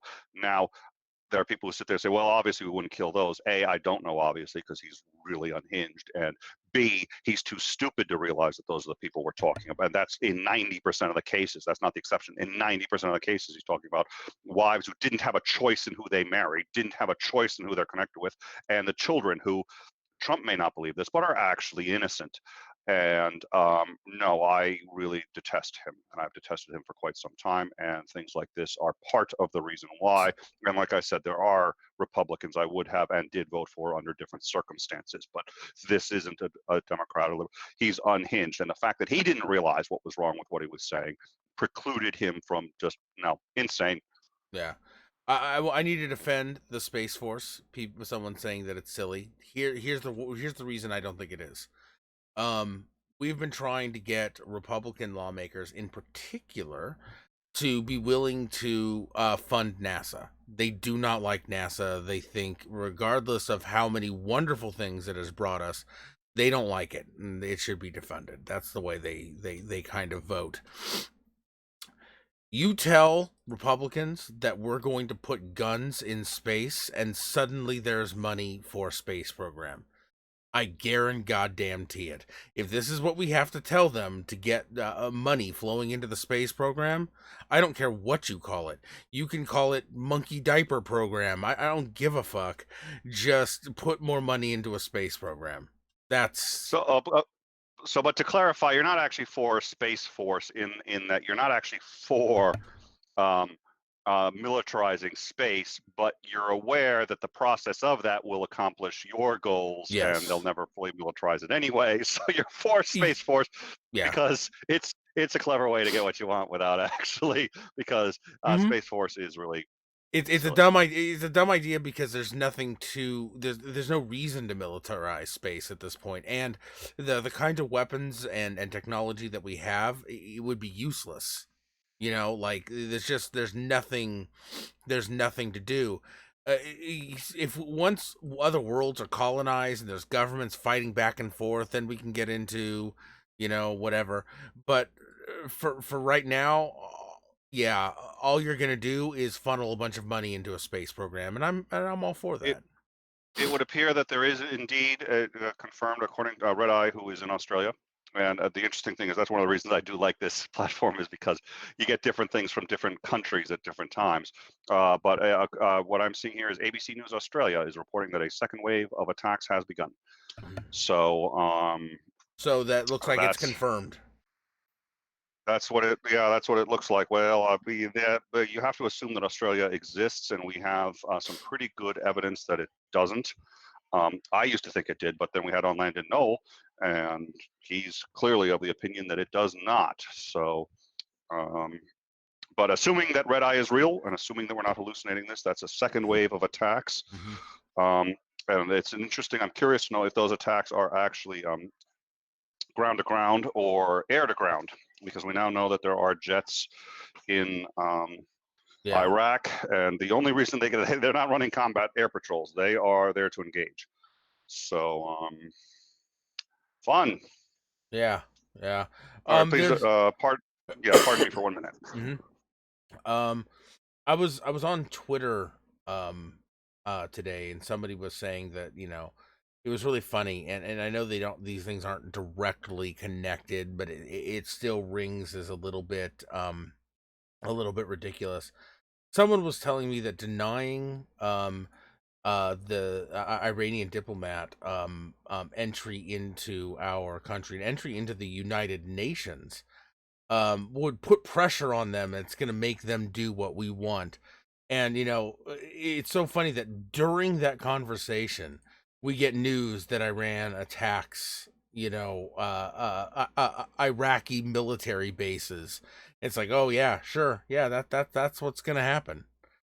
Um, so so we have confirmation that both jets, Iranian jets, have crossed into Iraqi airspace, and there's a second wave of attacks.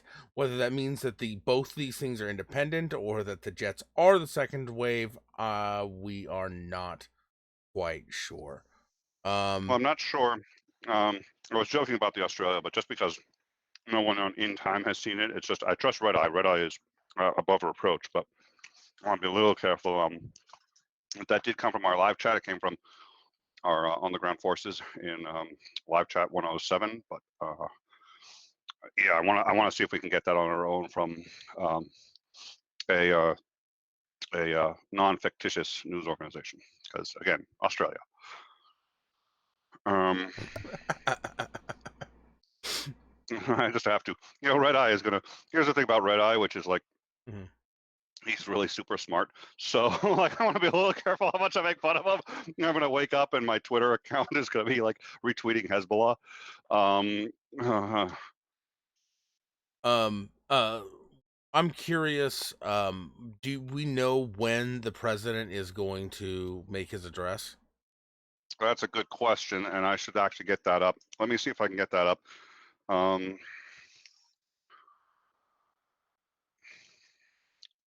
yeah, the Australia. If the Earth is flat, you end up with a lot of problems. For example, how do you account for Coriolis, which can only happen on a spinning Earth, which can only happen on a ball Earth? How do you account for all these other things? And one thing is it becomes very difficult to account for certain wide areas, and one of them includes Australia. So the flat earthers tend to think that Australia does not exist. Um, Landon Knoll, who is probably one of the smartest people ever to have lived, as a joke on YouTube, um, agreed with him, but he was being sarcastic, and so YouTube blocked him for life, and he is barred from ever holding a YouTube account. He can't get an account under another name, and is not permitted to do shows. He can't do YouTube Red. He can't do anything else. Although he had a YouTube Red account at the time, so because he was blocked, they didn't let him unsubscribe from YouTube Red. So they continued to take his monthly fee out of his credit card while not permitting him to actually not permitting him to actually use YouTube Red or anything like that. So yeah, that was good. So let me take a look. Okay, perfect. No, I just had to catch up on some things. There's a lot happening right now, and we appreciate your patience. This is one of the reasons why it's nice. It's rare. My wife is always like, "Do we need 4 monitors?" It's like 4 monitors. I can barely. The question isn't, "Do we need 4 monitors?" The question is, why don't we need 5? Um, but hey, it's nice that I get some real use out of all of these screens. The other thing was, as people know, Red's Rhetoric was supposed to be a guest today. We had to postpone him. One reason was because last time we had him on as a guest, he opened up his camera and all 5 monitors blew just like that. And so I just got my new monitors back, and we're not putting him on again until we know that his feed isn't going to contain any video. So what we are doing now is we're going to wait. I think everyone's going to recoup a little bit. We have our community director, Kitty the Atheist, is in the live chat, and she's been handling things there spectacularly. And thank you, all our mods, for helping. There is a lot more people here, and some of them obviously some very strong opinions about this subject. This is a difficult subject for everyone, so we appreciate those of you who are helping out. Thank you very much. I mean that. Thank you sincerely. We also have Dave McGinnis, our producer. He is in the room with us here, and he is helping feed us information and trying to stay on top of things so that we know what is going on, and where, and when. We also do have some It looks like we've had a couple of super chats coming in and a subscription. Ivan Ivanovich, thank you for that subscription. But yeah, yes, I can read Russian. Thank you. And then we are, Ansgar and I are on occasion taking turns. We each have real lives also that may need tending on occasion. The amount of wife aggro that it's, my wife is like, who do you think you are, Walter Cronkite? And it's just like, who's that? But anyways, yes, and Tony said you're welcome, and he was in fact, unfortunately, one of the ones I was thinking of. I really hate to give him credit, but unfortunately today, I'm kind of stuck. He deserves it. So and him and everyone else. So thank you all. Am I in time to, well, yeah, it's in time, not on time, but we're sort of staying ahead of it. So to recap, what we are looking at, about an hour and a half to almost 2 hours ago, I believe, rockets from Tehran, or missiles from Tehran, struck at least one, probably two, and maybe as many as three U.S. air bases. We know there were at least 10 successful hits, and it sounds like, based on the sources, as several dozen rockets launched.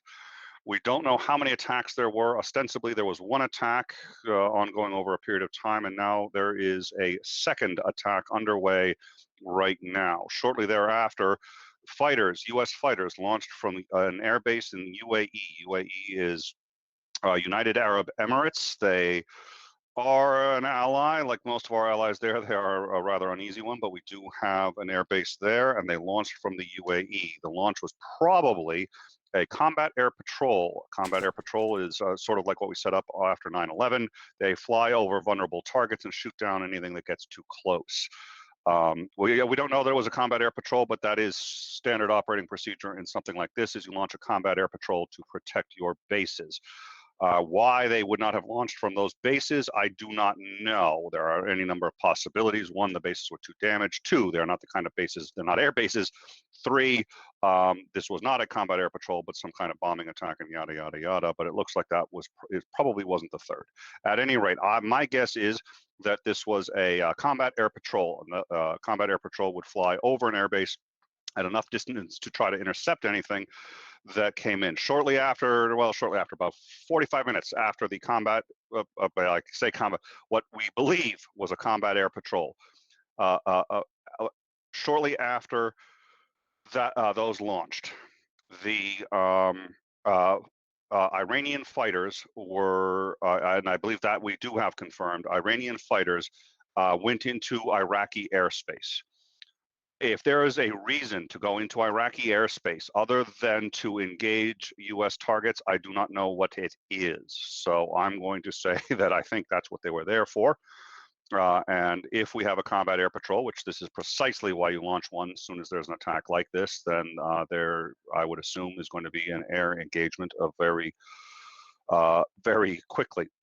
That is significant for a number of reasons. By the way, people launch rockets and missiles at each other intermittently all the time, but this would be the first actual genuine person-to-person engagement. They're in jets, but it's a person-to-person engagement with the genuine intent of killing each other. So I don't want to, I'm not trying to make this out to be this big huge thing. If somebody's got another alternative of what happens with a combat air patrol over a U.S. base and now known hostile forces, fighter jets flying into that country, I don't know what it is. So I would anticipate finding out that there has been some kind of air engagement at some point soon. None of that's confirmed. The most recent part of that is, okay, the Iran jets could be doing a damage assessment. Maybe. So I guess they would be doing a damage assessment of an American air base. I've got to tell you, if I'm an Iranian fighter pilot, and they say, listen, we want you to fly over the American air base we just bombed. Don't worry, they'll be fine. They'll be cool with it. Fly over that and just tell us what happened. Yeah, No, I don't believe. I don't think that would be a very smart move on their part, and I don't think that's what is happening. Um, and if they really wanted to do a damage assessment, by the way, they'd probably actually launch the fighters first, have the fighters be reasonably close, enter the airspace as soon as it, and then pull out. I still don't think they'd do it. It's phenomenally stupid because those jets will get shot down. The other thing is, if they want to do a damage assessment, I would assume you'd wait until you were done with all the damage. There is a second round of attacks occurring right now. I don't think they're there for a damage assessment. Um, so that's I do appreciate it. I did ask for alternatives. I don't think that's one. Um, I appreciate genuinely asking for or sorry, I do appreciate offering the alternative. Hey, I've been wrong before. Been wrong about shots I thought were easier to call, but I don't think that's the case. So and then we have a question, Sav. Doesn't Trump need Congress to approve declarations of war? Yes, that's a reasonably new. I think that came in during the Clinton era when Republicans didn't like the idea of Bill Clinton being able to just wage war anywhere he wanted to, including but not limited to, with Slobodan Milosevic. So they pulled his war powers, which did actually reside exclusively with the president. Now Congress does need approval. However, there are caveats. One of them is he can actually invade a country for 30 days before he has to justify it to Congress. Second of all,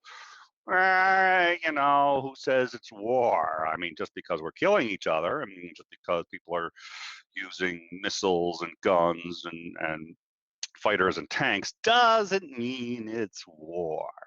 And I'm not really trying to be facetious with that. The reality is we've had multiple wars that Congress did not approve, but because it wasn't called war, it's fine. So yeah, the wording isn't even that Congress is needed to have war. It's that it's needed to declare war.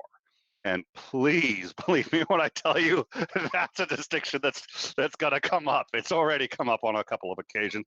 It sounds silly, but that was a poorly worded phrase that lets a number of um, people sort of do an end run around that kind of legislation. Oh, so yeah, this has been an interesting. So Ansgar and I have been streaming.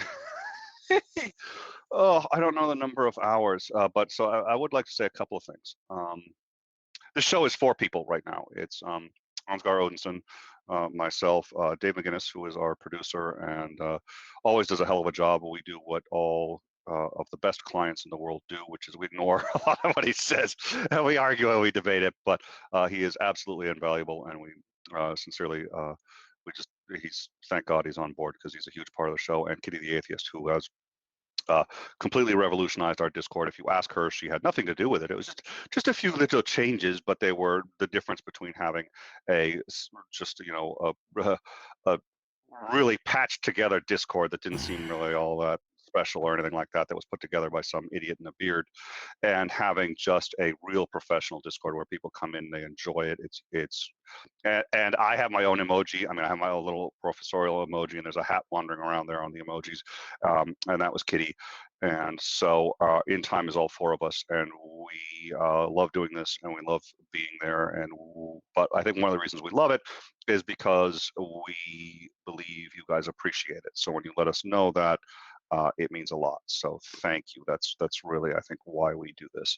So that's In Time. It's the four of us, and please thank Kitty when you get a moment. Thank Dave when you get a moment as well. They're not seen nearly as often, um, but they are extraordinarily critical. So thank you again to our mods. Thank you to those of you who have been helping out on the Discord. I hope if you also want to continue the chat, you can continue it on Discord. We're going to keep going, I think, for a while. I hope we're not up all night, but at this point, it's anything goes. This started for us almost 3 or 4 days ago with the assassination. We made some predictions.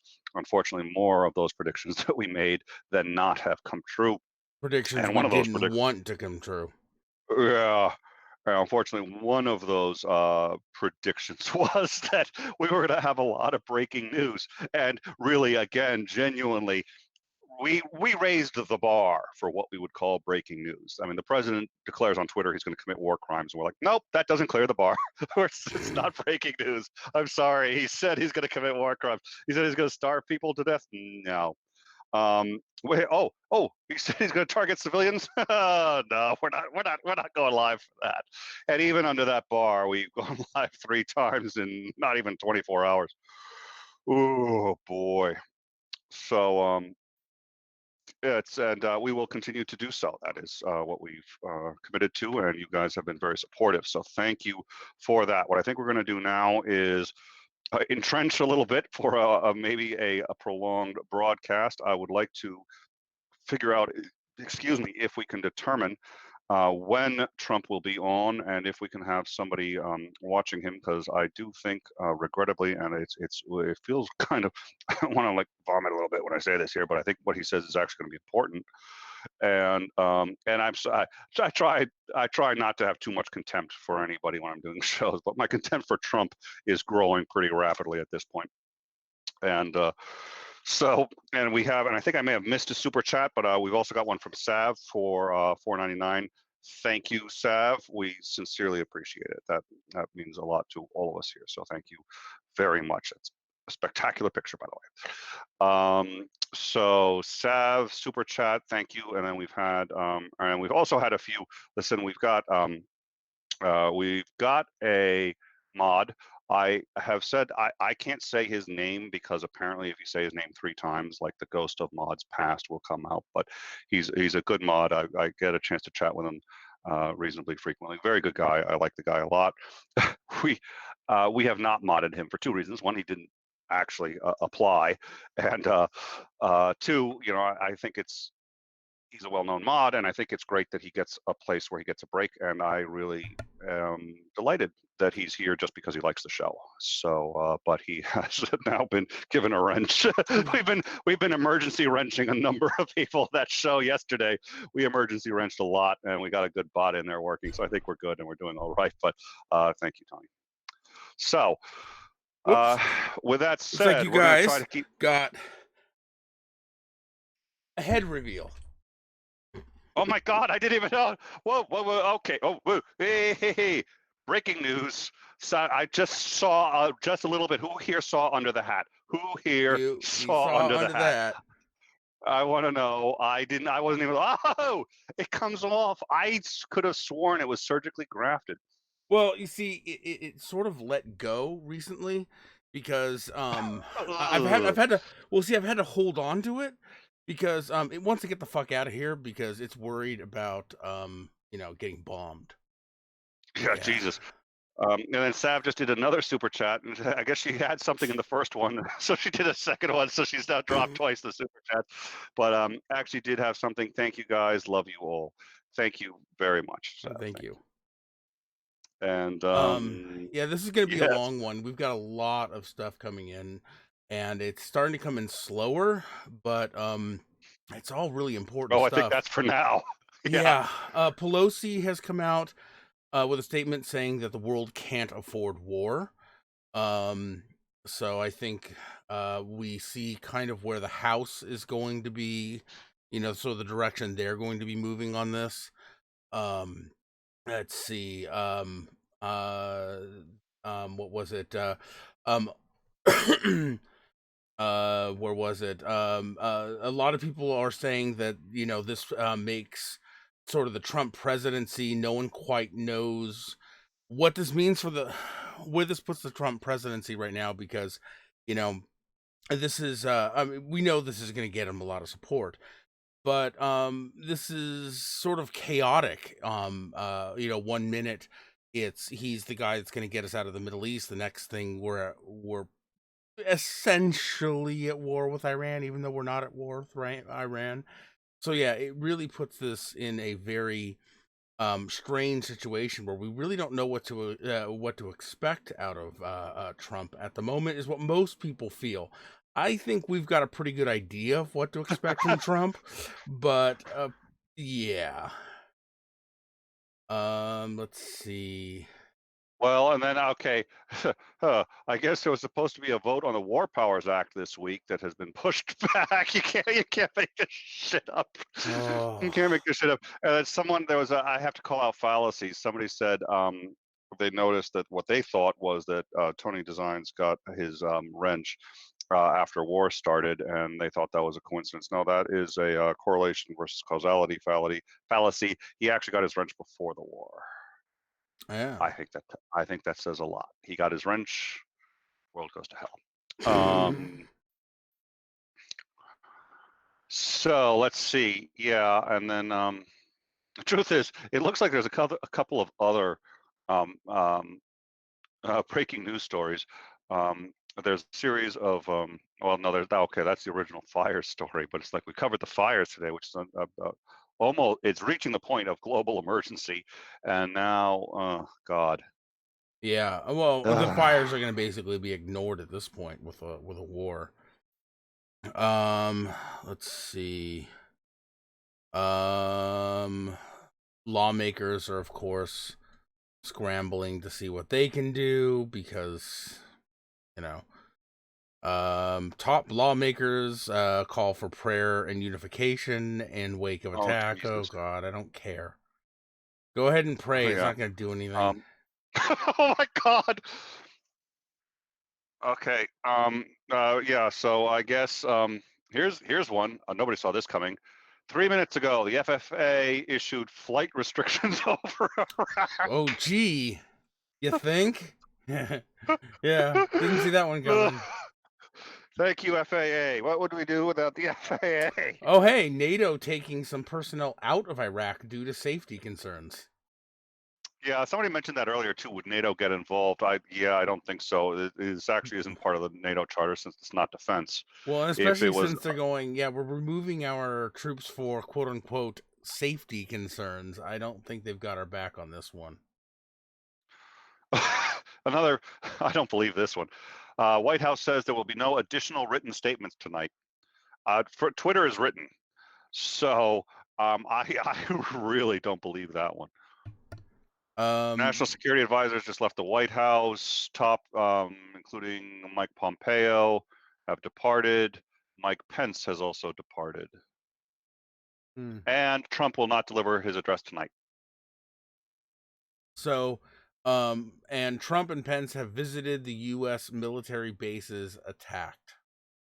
So apparently, I don't know how they got over there so quick, but apparently, Where are you reading this? I'm reading this on MSN. MSN is now officially off the list of reliable news sources used by In Time. Or did Elon Musk invent quantum teleportation? I don't know. Okay. I I'm gonna let's put a questionable pin Oh, in that I story see. for now. They clickbaited. In when you get down to the bottom of the article, they clarify they visited these very same bases last year. Last year, yeah. How Okay, the well fuck is that that was what I thought. relevant? Yes, I'm Oh, sorry. Fuck off, MSNBC. MSN. Oh, MSN. Just fuck MSN is off. just. I mean, they're already bad, but give me a break.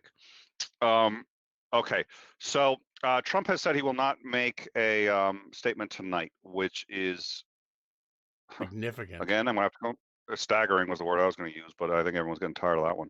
Um, I mean, we just got attacked by a foreign country. I have to believe that we are in the process of we're about to engage in a military. I mean, again, I can't say for certain, but you've got Iranian jets flying into Iraqi airspace.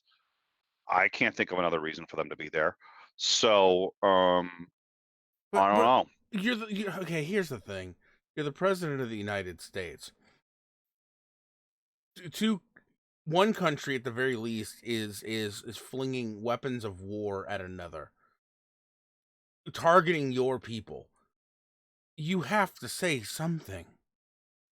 Assuage That would be my fears. view. Deliver a. That's one of the things I don't get it. And you would think that as much as Trump likes to do this kind of thing, this would be the perfect time for him to get up and bluster about how evil they are and how this won't go unanswered or some. I don't get it. I'm honestly, to tell you the truth, one more scotch and I'll be staggering. Yeah. Um, I'm actually mildly reassured because that tells me maybe he doesn't know what he's going to do yet. And he's going to sleep on it, which would be about the smartest thing I've seen him do. Period. End of sentence. Yeah. So, I mean, I'm hoping that that's what it means. It's still a little extraordinary. I don't think that's a good move I in can't general, but I think mean, of if a it's single time in my entire life that we've even had a small attack, right? That a president hasn't immediately, as quickly as possible, addressed the United States, except for that one time that Bush kept reading a children's book. But as soon as he was done with that, he addressed the United States. yeah, well, oh dear Lord. Yeah, that's well, I think you do it for a number of reasons. You don't want the stock market to flip out the next day. Um, you don't want, I mean, that's just one of the more Which is already practical reasons. happening, by the way. There's already been massive stock market moves. The Dow apparently is reacting very poorly to Well, this. the Dow can't be reacting. The Dow is so Or which the one was it? no, well, Dow futures could be reacting. So I would I be think very that's curious right. to know what the futures are and what the Nikkei indexes are. So Japan will be reacting to this, and the Dow futures will be reacting to That's this. I think that's what it Um, was. Yeah, Dow uh, futures. Um, Now those will be going like crazy because there are people who are going to think that there's going to be a sudden jump, and people who think there's going to be a sudden drop. There will almost certainly be a sudden drop, but question is, will it rebound or will it go even higher? Um, I have to believe it's going to drop suddenly, but actually, Wall Street, believe it or not, Wall Street tends to be much more stable with the stuff that people think is going to destabilize it, and wildly destabilized by shit that is meaningless. It's very hard to predict what they're actually going to reply to, except that it's usually the exact opposite of what people predict. Um, Let's see. Oil prices have surged, of course, yeah. and apparently, U.S. stock futures have plunged. Do you know by how much?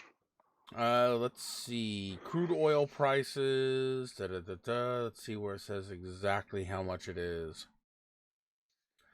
After closing lower for the first time in 3 days in Tuesday's regular trading session, oil prices rose sharply after the news of the attack. More than 4%. Up from a settlement of $62.70. Let's see.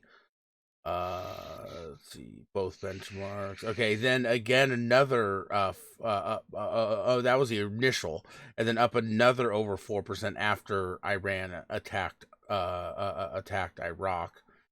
The Dow Jones Industrial Average futures fell more than 400 points immediately after the attack, and were most recently down about 350 points. S&P 500 and Nasdaq Composite futures tumbled as well. So, and then I think there's a question for you by remember Sammy Jenkins, but I want to quickly before we get to that. Um, well, yeah, two things. First, somebody had said, of course, Trump isn't going on TV. He's a chicken. Like, well, at least somebody's fucking calling it like they see it. I'm glad he's so full of balls and bravado. I'd hate to see what he was like if we elected somebody who was fucking terrified. I mean, he's the bravest man, and he'd go into a burning And building he's or got all the follow his best own order. words that he won't He's share got with all the us best right now. words. But I also just for people who don't, I mean, there's one thing that I think is really important to understand about the stock market. This is my favorite thing about. I love the stock market. I absolutely love the stock market, and this is very important to understand about it. If you like money and if you're interested in money, stock market's a good place to go. You've got nothing against that. I think that's great. But what it's really good at is understanding psychology. First of all, money doesn't actually exist in the sense that we think of it as. The only things that have any real value are the things that keep you alive. That's food, shelter, water, all these other things. Money is just paper, and we've agreed that we can trade it for certain things. And there are other currencies that aren't considered fiat like that, which is gold. And I still think it's a fiat currency, but at any rate. So these things have the value that we assign and or believe that they have. If there was a huge, massive shortage of water, all of a sudden, water would become more important than any amount of money.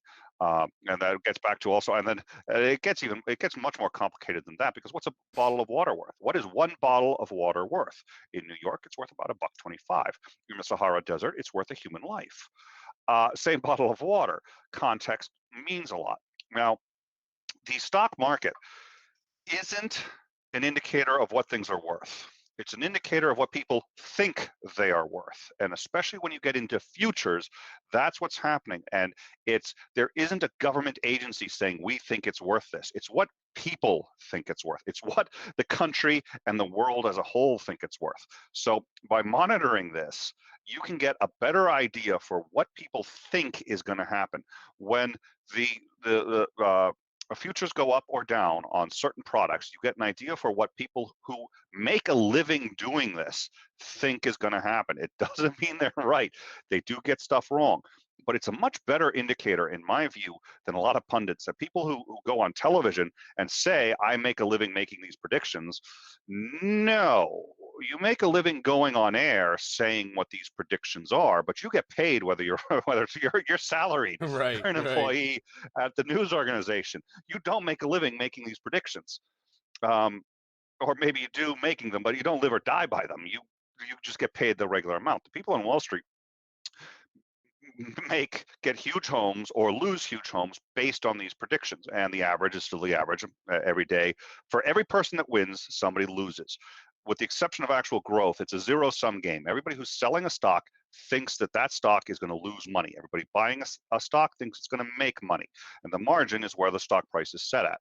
Now, when you take a look at futures, if futures for something goes down, that means people are pessimistic and betting their livelihood on some level that the stock market's going to tank. When the futures go up, they're betting that it's going to go up, and by how much tells you all these things. So I find the stock market to be a much better indicator of where the world is headed than most other things. It ain't perfect, it's gotten things wrong, but I watch it regularly because that's how you understand what people are thinking is going to happen.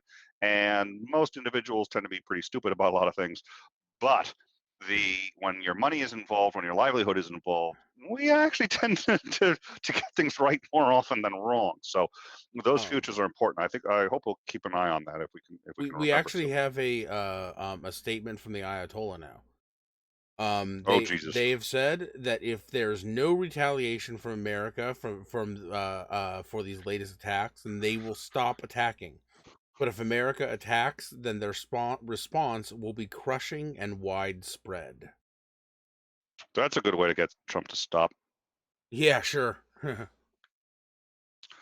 Well, the wording is everything. If he phrased it, if the U.S. does not retaliate, Mhm. um, if he had just said if the U.S. does not respond, they'd have a better chance. But as soon as you use the word retaliate, of course he's going to do it.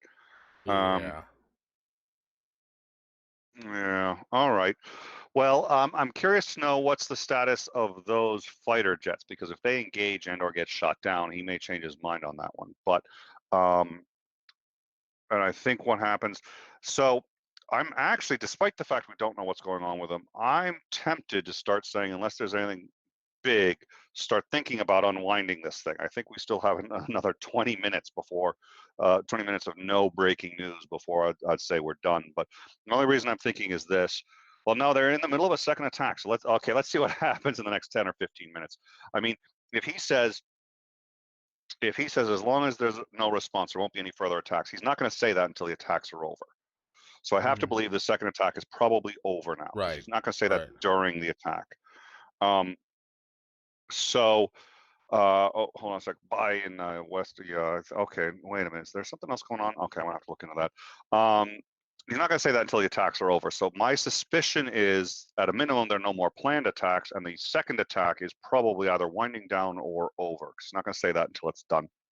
So the only question now is what's happening with those Iranian fighters. If they are returning or have already crossed back over into Iraqi airspace, the chances are there won't be any other engagements um, until we wake up tomorrow. And in my complete and utter dedication to in time and into news and into making sure that you see the best news at the earliest possible time. The I greatest will have news. the greatest news, all the best news. I will have my phone by my bedside, unplugged and ready to get the message from Ansgar, bringer of death, Odinson, to let me know when the next breaking news comes. Uh, all I right. just want to point So out that I have not slept in over 24 hours, and I have no, and I'm eating right now, but I haven't eaten since breakfast. So, quit your bitching. hey, I didn't eat. Yeah, well, no, I hadn't even eaten breakfast. I just had my sort of first meal of the day like 10 minutes ago. Well, it's like, and By it's my the daughter's birthday, and I promised we'd help open presents, which we did. We got to do that, Oh, which that's was good. cool. But it was still, it's been, By the and way, you know what? speaking of ego, I, I just I will say this go too. ahead. I was chatting with, and they can hear me now. I know they can hear me now. I was chatting with some good friends right when this started, and I was just like, "Fuck," because I was chatting with some important people, and I had to bail on them, and I know they understand, but that wasn't easy. That Anyways, please, I'm sucks. sorry. You were saying. That sucks. By the way, I'm sorry. Did you see what Trump said about the homeless problem that we're having? The only thing I saw him say is that it's because of the failure of liberals and oh, that's a good yeah. Somebody just said something. He's right. Um, Jesus, that's smart. I should have picked up on that. I am naive when it comes to people who are being underhanded or using subterfuge. I'm really naive. No, the only thing I saw was that he said it's basically the liberals' fault, and if liberal states apologize for fucking up the country, he'll help bail them out. Apologize Maybe. and basically no, apologize and ask politely for his help, and he will consider sending aid. Consider. Yeah. Kiss my ring, and maybe I'll help the most vulnerable people in America. Uh, yeah, and well, and that's part of what, and the people don't realize that. Well, why shouldn't he? What if Obama had said that? If Obama had said that, every conservative would know the problem with it. They'd Yeah. know. They'd get it right off the bat. If Obama said, "We'll help those conservative states so long as they ask me nicely," um, uh, Brygwin said it's bait. He knows that Trump's not. Yeah, of course he does. That's the one I was talking about. I should have. I should have. I was like, wow, if he's really trying to de-escalate this, of course he's not trying to No. de-escalate this. And I think that was the. No, he wants a war. And More importantly, he's trying to use the same rhetoric Trump has been using in sort of a parody. In fact, one of his top generals, just as Trump, you remember when Trump carried out the attack on Soleimani? Well, the first thing he did was he just tweeted nothing but an American flag. Well, one of Iran's top military leaders, the moment these attacks started, tweeted out nothing but an Iranian flag. of course, yep, yep. Well, and the other thing is, he wants to say it too, just because even though everybody knows that you can't. It almost sounds like maybe he's trying to be, conciliatory in this and that, which of course he's not. He's trolling. Mm-hmm. It's good to know yeah, he's got to have a Twitter account. He's a good enough troll for it. Yep. No, there's no way. So, When Twitter troll culture spills out into geopolitics, we're in trouble. yeah. Well, or when when world leaders become, you know, When Twitter cut their trolls teeth on become Twitter. world leaders, yeah. Yeah, there you go. That's the one I was going for. Jesus. So honestly, I've had a couple ideas for polls in the live chat. And we actually have polling software, which I forgot. We've had it for a while. It's just I keep forgetting to do it. I just say the one or the two, but we've got the software. Um, and I'm tempted because it would be a nice break in the routine, but honestly, it doesn't quite feel right. Um, in the middle of all this, it's been oh Jesus, it's this has been a rough week, I think. Just I want to remind people we are 7 days into the new year, depending on where you are on the globe. 7 or 8 days No, you waited into the until new I had year. this in my. I'm just saying, 7 fucking days into the new year. Oh, And this really yeah. went from zero to a million in what, 2 days? Oh, and Mikey just dropped. I'm black, guys. Yeah, we already know that. Oh, I'm back, guys. Oh, Oh, yeah. does that mean I'm? Ooh, that was a mistake. Sorry. I Yeah. think I may have. That's, yeah. So speaking of nuclear war, I'm just saying, if we could change to the topic to something slightly more comfortable. Um, Glad to see you, Mikey. We were palling around with Ethan Prolib, and hope to get you guys on soon. I'd like to get you guys on before World War III, so we'll have to have you on in about 5 minutes if we want to have you before. There you go. But Yeah. uh, Yeah, I good would to see you actually guys. we actually need to do a scheduled show with the two of them just talking about this entire situation. I think that's a good idea. We should probably try to book something like that soon. We have a couple days off coming up that I think we should try to avoid. But let's figure out when we can end. We can probably add them because we haven't done enough streaming time. I'm not even going to bother. I'm going to set up a cot right in here, I think, and just go to bed here. First of all, probably because my wife won't actually let me sleep in our bed. And if you love the breaking news so much, sleep on YouTube. Um, and um, so I think that'll be the first. Yeah, maybe we can have them on tomorrow. We'll see if any of them happen to be watching and want to discuss coming on tomorrow to discuss this because this is oh boy, I'm not paid enough for this. Um, I'm seeing so unconfirmed reports, by the way. A lot of people are saying 30 United States lives lost in these attacks. I had Um, heard something. I had heard between 20 and 24 and 30. You know. yeah, so I'm seeing 30. I can't confirm that, so please, people, don't take that as confirmed information. But that is the best estimate we have at this time is 30. So yeah. And oh, and we're still at DEFCON 5. Um, yeah, that's stupid. DEFCON stands for defense condition. It's the U.S. defense condition. DEFCON goes from 5 to 1. 1 is war. Now, the the war. Sorry, got distracted. The we've been at war and not been at DEFCON 1 for quite some time. So I think there is some fuzziness in the numbers. It's really the state of our defensive forces. And again, we haven't declared war in a while.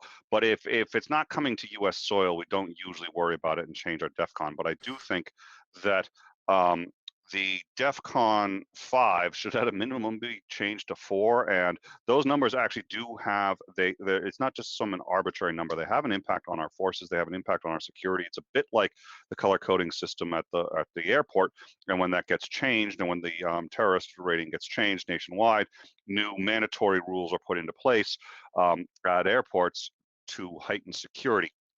Now, I would think all of our bases would have heightened security. Yeah, the chances are attacks only on ones in the Middle East somewhere, but the reality is, you could find a radicalized Muslim who is willing to die for these principles just about anywhere you want to in the world. Chances are low that there's an attack on another base, but they've gone up significantly, and I think that that's probably worth looking into. Um, CNN, Iran, if we're bombed, we will attack UAE, Israel. Well, that's What? chilling to hear, but not surprising. Fuck. Well, no, so This I'm sorry. That's CNN Iran. is what we just had in the live chat. If we're bombed, we will attack UAE/Israel. Now, I don't think that was CNN Iran making the statement, but I think somebody of consequence on CNN Iran did say that, which I didn't know.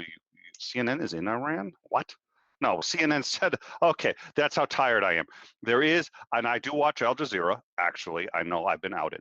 But it's important to watch for any number of reasons. Hey, look, if I'm willing to watch Fox News, I can watch Al Jazeera. Yeah, according to CNN, Iran has said that if we're bombed, we will attack UAE and Israel, and that's precisely what strategically they should say and would say. It's the same tactic that Saddam Hussein used during the Gulf War. When we attacked him, he didn't attack back, he attacked Israel.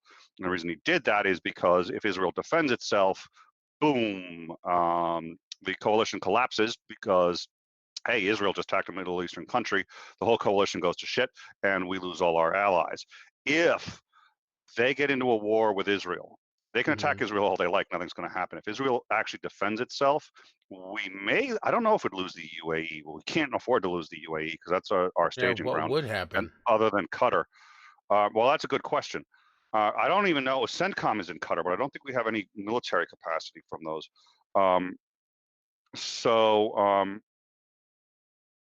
Yeah, and the U.S. isn't releasing how many were killed until they can notify next of kin. I don't know why that influences the number, but fine. Yeah. So look, if I were them, I'd say, look, we're going to attack Israel if you go after us. That may or may not be true, but again, that's what Saddam Hussein did to try to break up the coalition. And the only reason it didn't work was because Israel did not respond. So missiles were falling in Tel Aviv, killing their citizens. Their citizens were begging their government to respond, and they refused. They just took the hits. And they did it because they knew if they responded, the coalition would fracture. My guess is that part of the move here, if they get into it with Israel, now, A, we have to help defend Israel.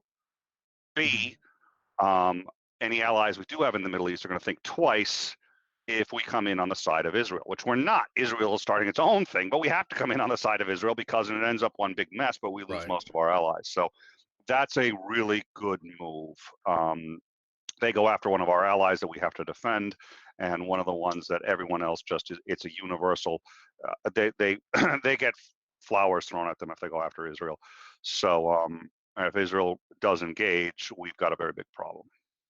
Got Of course, then we could back out and just say leave it to Israel, which I wouldn't like to do, but maybe better than us getting dragged in anyway. But nonetheless, yeah, that becomes a nightmare. If they hit Israel, that becomes a nightmare, and that's why they're considering it. And I do think they're considering it. I don't think that's just bluster, because that's what Saddam Hussein did. That was the move. That's what Saddam Hussein did. They'd be stupid not to consider that. And the Ayatollah is not a dumb man. No, and it's sort of like, okay, so if Ansgar, if I'm afraid you're going to get into a fight with me, and I can't stop you, you're a big guy, like I can't stop you. But if you come after me, I'm going to hit your nephew, this 7-year-old kid right here. I'm going to start wailing on him if you come after me. Right. Fair or not, that's suddenly a deterrent, especially if I can do it and will. And then if that kid responds, you're going to lose all your friends, which is where the analogy starts to break down. But hey, it's doggers. Okay. Did you just say doggers? Maybe. I don't know. I'm channeling really bizarre. I am channeling my forefathers who are saying, Nick. See, this is what happens when we have to cover Trump for 8 hours a day. Yeah. I mean, not literally. Oh, okay. But... so I guess DEFCON. What I'm seeing here is DEFCON was changed to just nuclear alerts, which is fine. I guess we've. I mean, I think DEFCON was actually was originally a NORAD system anyway, and NORAD was ostensibly, well, yeah, but NORAD's North American Air Defense. I mean, I don't know. No, as I understood DEFCON, it wasn't just nuclear. Actually, I think there's a separate nuclear DEFCON code, if I recall. There's two DEFCONs, one for the U.S. military, one for the nuclear forces. And the nuclear forces includes nuclear submarines, yada, yada, yada, that are subject to both the military DEFCON and the nuclear DEFCON, if I recall, which you'd think they'd call it NucleCon or something like that.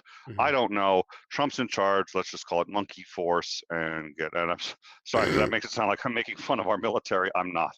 Just our commander in chief. Monkey Force. I like that. Monkey Force. And that's just because the guy in charge is a monkey. The Force is very good. I have the utmost respect for the Force. Just not the monkey in charge. Yeah. Yeah. Yeah. Oh. Okay. No, they're threatening Dubai. Dubai. Really? Yeah. Why Dubai? What's the play? Well, Dubai is UAE, right? I think that's. I can look that up. My Middle Eastern geology is weak. Geography. Did I say geology? You said geology, which is amazing. Son of a bitch. I'm a little tired. Yeah, Dubai is UAEA. So they're going to attack the capital of UAEA. Ostensibly, I would think. Well, no, they don't need to hit CENTCOM. They only need to hit CENTCOM if they're trying to win. CENTCOM is Central Command, Middle Eastern Central Command. It is in Qatar. It would be a great strategic target, but they don't need it because they're not going to win strategically. They're looking for, or they're not going to win a strategic victory. They're not going to topple the U.S., so they don't need to take CENTCOM. So now they're just going to try to piss off as many people and make it a living hell for us, which they can do. Yeah, let's the okay. I'm actually going to stay out of that. Yeah. Yeah. No, I'm not a fan on the. We've talked about the nuclear stuff, but that's the yeah. All right. So, Let's see. um, So where are we? Shall we do a recap for anybody who may have joined us? yeah, I think the under Iraq thing isn't going to work this time. Would have been funnier the first time if I'd meant to do it. It was For those of you funny, who've been under man. Iraq, That was uh, good. yeah. Okay, so why not the full recap from beginning? This sounds like no, Jesus, I swear to God, this sounds like Pirates of Penzance. I am the very model of a modern major general. Just one Real more quick time, sure. before you do, it's so they're confirming Iran's statements is if they may do a third round of missiles, they will be targeted toward Dubai and Haifa, Haifa, if the US retaliates for tonight's attack on Al Husad US base. Don't know where that is. I was just looking that up myself, and then there's also yeah. So that was in the green zone. Oh well, okay. One of those, I think one of those may be a base in the green zone. Okay. But the other question is, of course, what I am curious to know what the ranges of their rockets and if anything in Israel is within that range. Their ranges aren't spectacular. I do know. I mean, look, Saddam Hussein tripled the number of rubber bands on his Scud missile launchers, and he still couldn't get Tel Aviv very easily. So, oh, come on, that was funny. All right, so to put a cap in this, holy smoke. Sorry, no, my mouse isn't working. That is the other problem. None of these monitors. So I do have 4 monitors. I'm not joking about that, but I didn't buy them all at one time. And it's basically like when somebody throws away a monitor, they're like, oh, well, I'm upgrading. Oh, can I borrow it? So they're all different shapes and sizes. So this one here, it's a widescreen. It's a small widescreen, but it's a widescreen, but it doesn't fit anywhere. So it's in profile mode. So it's a profile widescreen, but that actually works great for the writing because I can put the writing there and I can do that. Then I got a widescreen here, and then a profile like 4:3, and then a standard regular, and it's just they're all over the place. And I lose my mouse all the time; it gets trapped behind one. So I think 3 days ago, but I'm on so little sleep, I just don't know anymore. But 3 or 4 days ago, um, and Tony's got this one right. By the way, that's an important thing. If you believe in world peace, if you love children, if you love puppies and kittens, you will hit the like and subscribe button, This is because true. only people who hit the like and subscribe button are for puppies and kittens and world peace. So 3 or 4 days ago, we killed a Iranian general. He was phenomenally popular, very well liked, roughly in the order of number 2 in the entire country to the Grand Ayatollah, who is a dictator and completely in charge of everything. The Ayatollah is a religious position. It's not elected. And he does actually share power. It's mostly absolute power, but there is a council. That council has some control, and he also does listen to his military. Apparently, this general was like a son to him.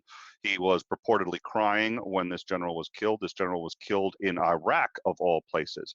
We don't know what the general was doing in Iraq. According to the Iraqis, the U.S. requested peace be negotiated between Iran and the U.S. We asked Iraq to do it. They had a peace offer. That offer was being carried by this general when he landed in the Baghdadi International Airport. And 5 minutes out of the airport, his convoy was hit by a total of 4 Hellfire missiles launched from drones, and he was killed instantly. That is their scenario. We do know that they were hit by 4 Hellfire, two vehicles hit by 2 drones each, and he was killed. What we don't know is what he was doing there. Our story, I don't think we've said what he was doing there, but we have said that he was actively planning strikes against the United States across the world. I've thought more and more about that, and I'm having more and more difficulties with that scenario, because while I admit they were pissed at us, it's been a while, and they've sponsored some terrorist groups that have gone after us, and they've gone after us indirectly, but they've never gone after us directly. If a general in Iran was plotting attacks on U.S. interests in the world, that would be quite staggering. And I haven't thought about that earlier, but I'd be a little surprised by that. It's possible, especially given the recent relations. But I have some concerns about that. At any rate, we have failed to provide the evidence that this was a legitimate attack. A legitimate attack would be a military strike in a country where we can do such a strike, and Iraq is one of them, a military strike against a hostile target engaged in some form of military operations against the United States. According to our narrative, that was this guy. And if we are correct about him planning attacks, then this was a complete legitimate target, and it's okay. If he was there for any other reason, it's not okay, and it may well have been an assassination, which is illegal on international law. And if he was there because the Iraqis asked him to be there on our behalf to negotiate for peace, that's a real fucking problem. In fact, At even any rate, if he was actively planning attacks, he would still be under the protection from because we invited him under the pretenses of peace. maybe not, because I mean, if they're hostile, you can do whatever you want to draw them out. I mean, we've done that before. Well, no, actually, well, okay. I think it gets complicated. You've got a point, though. You do have a point. Actually, you're right. I'm wrong. You've got a point. I hope nobody's recording that I just said that. That's going to be your new ringtone. You're right. I'm wrong. That's good just for when I call, though. When I call, you're right. I'm wrong. You're right. I'm wrong. I'm gonna So get that reverse ringtone service, so that's what you hear when you call me. yeah. Well, that's all right. I'm gonna have Baby Shark playing on yours. So Too anyways, cruel. Too cruel. it's cruel and unusual. I just violated the Geneva Conventions. You did. So um, um, shortly thereafter, Iran declared this a state of war. We said that it was justified. Iran said they would retaliate. Trump said that if they did retaliate, he would strike 52 targets in Iran. The 2 interesting things about this declaration was, first, he said they would be cultural targets, not military targets. That is a that is a violation of the Geneva Conventions. Now that we're clowning around about war crimes, it would be a war crime, and you're not allowed to target civilian structures or cultural. And we've had issues when the Taliban was destroying cultural relics. This isn't. You're not supposed to be destroying culture in general, but when you're doing it as an act of war and attacking that instead of the people, that is a war crime. Yes. He also, I think, said that we would starve the Iranians, and then I think he said it's hard to keep track of all the That was uh, Pompeo. oh, that was Pompeo. Thank you for that correction. Hmm. Second time. So the 52 is another important number because it's not a random number. That is the number of hostages the Iranians held during the Iran hostage crisis. If I recall, they were all U.S. diplomats and/or the people who were in the embassy at the time. Now, this is in keeping with his pattern of holding grudges against people who did things to them. I mean, I'm really surprised he's not talking about retaliating against the British for the Boston Massacre or something. I mean, he's literally that fucking unhinged. The Brits did burn down the White House once a long time ago. He thought, I think it was like just like a short, I think he thought it was recent history, and B, he said it was Canada. So he got pissed at Canada. He literally was like giving Trudeau a hard time about um,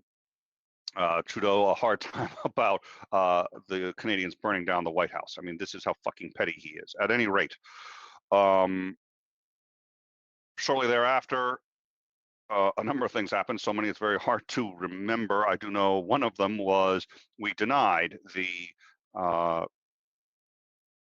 intelligence, not the intelligence, sorry, the head of internal affairs. Oh, wow. At any rate, we one of the diplomats, the senior diplomat in Iran who was traveling to the U.S., actually, he was already scheduled to speak at the UN. He has an engagement on Thursday. That engagement's been on the calendar for quite some time.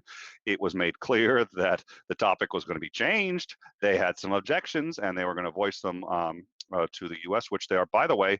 Um, I'll bet someone locked Trump out of his Twitter account. Yeah, you'd hope. Well, I'd Well, hope he hasn't Twitter would tweeted in lock him almost out of his Twitter 7 hours or more, which Oh, is, somebody took his phone. yeah. Somebody's I don't know where your phone is, Mr. President. Um, child. At any rate, sorry, I'm getting upset with this. So, You're um, tired and we cranky. I get it. yeah, war makes me that way. We prevented a member of the UN, a registered member in good standing of the United Nations, from being able to go to the UN. That is illegal on several fronts. It was the foreign minister. That's correct. Thank you. The Iranian foreign minister, who is their top diplomat, was coming. We have locked them out. They can't get to, we can't actually lock them out of the UN, but for the fact that the UN is in the US. So if you're not allowed into the US, you've got a problem. Recognizing that, the UN Charter bars us from doing that as the host country. We have done it anyway. We have therefore violated the founding charter of the UN, and we discussed why earlier. That's not this isn't small. This isn't And small. they were warned Diplomats. ahead of time that they were not allowed to do this by the UN. Yes, we had considered it prior, and the UN said, by the way, just as a reminder, in case you forgot the rules, you're not allowed to do this. So it appears we've done it anyway. So then Trump, I'm sure, said and did a whole bunch of nasty things. And then we, about 3 hours ago, received word that missiles were falling on a airbase in Iraq. I did forget one. Iraq, which is where the attack was conducted against the foreign minister of Iran. Iraq then notified the United States that they were going to expel us. The resolution to expel us passed the legislature in Iraq and just needed to be signed by the president. To the best of my knowledge, it has not been signed yet, but he has said he will sign it, and he already had a timetable for when we should get out. Trump then said he would not adhere to that. Now, in one way, it's not binding on him at all. He's not an Iraqi citizen. But on the flip side, since ostensibly they are a sovereign country, since a lot of Americans died to make them a sovereign country, it seems a little silly to me that we can say they're sovereign, but we will not abide by their sovereignty. And when a democratically elected government in Iraq says, get the fuck out, we say, nah, we're going to stay. At any rate, that's what So we much have. for mission accomplished, huh? Yeah, Jesus. So, yeah, mission accomplished. We fucking conquered the place, and now who do they think they are? Free? What? Oh, Jesus. No, boo boo. No, this wasn't about freedom. Which just gets me, I think, also because it's like I think a lot of us, probably more on the left, admittedly, but a lot of us were sitting there going, no, this isn't about giving them their freedom. This isn't about saving people from Saddam Hussein or anything like that, because there were worse crimes occurring in Darfur at that exact time. It was about the oil, and that's all it's still about, because the reality is, oh, we're not going to leave until you pay us for freeing you, because it was about the freedom, except it's really about the money. Yeah, yeah. So we have said, yeah, well, Iraq said that they wanted all foreign troops out, but probably that's for a couple of reasons. They don't have many foreign. They could make yes, that was how it was said. It was all foreign troops. The fact that it came 12 to 24 hours after we conducted a military exercise that murdered the or killed, I should say, the foreign minister of And their neighboring somebody country, I'm that sure was had nothing to do with it. apparently loved in Iraq as well, because there were Yeah, throngs of mourners in Iraq, which is yeah. completely strange to me. Yeah, I don't know how that happened since since Iraq and Iran have been trying to murder each other for 3,000 years, which is an awfully long time to hold a grudge. I mean, I thought I could hold a grudge, but damn. So, yeah, so he was well beloved there. No, that they meant us, and they may have said all either to provide, in part to provide cover. I don't think there are that many other troops. Certainly, if there are any coalition troops, because I think there is still somewhat of a coalition. So they're going to say, oh, they don't want the French sticking around. The French were never sorry. They don't want Palau sticking around.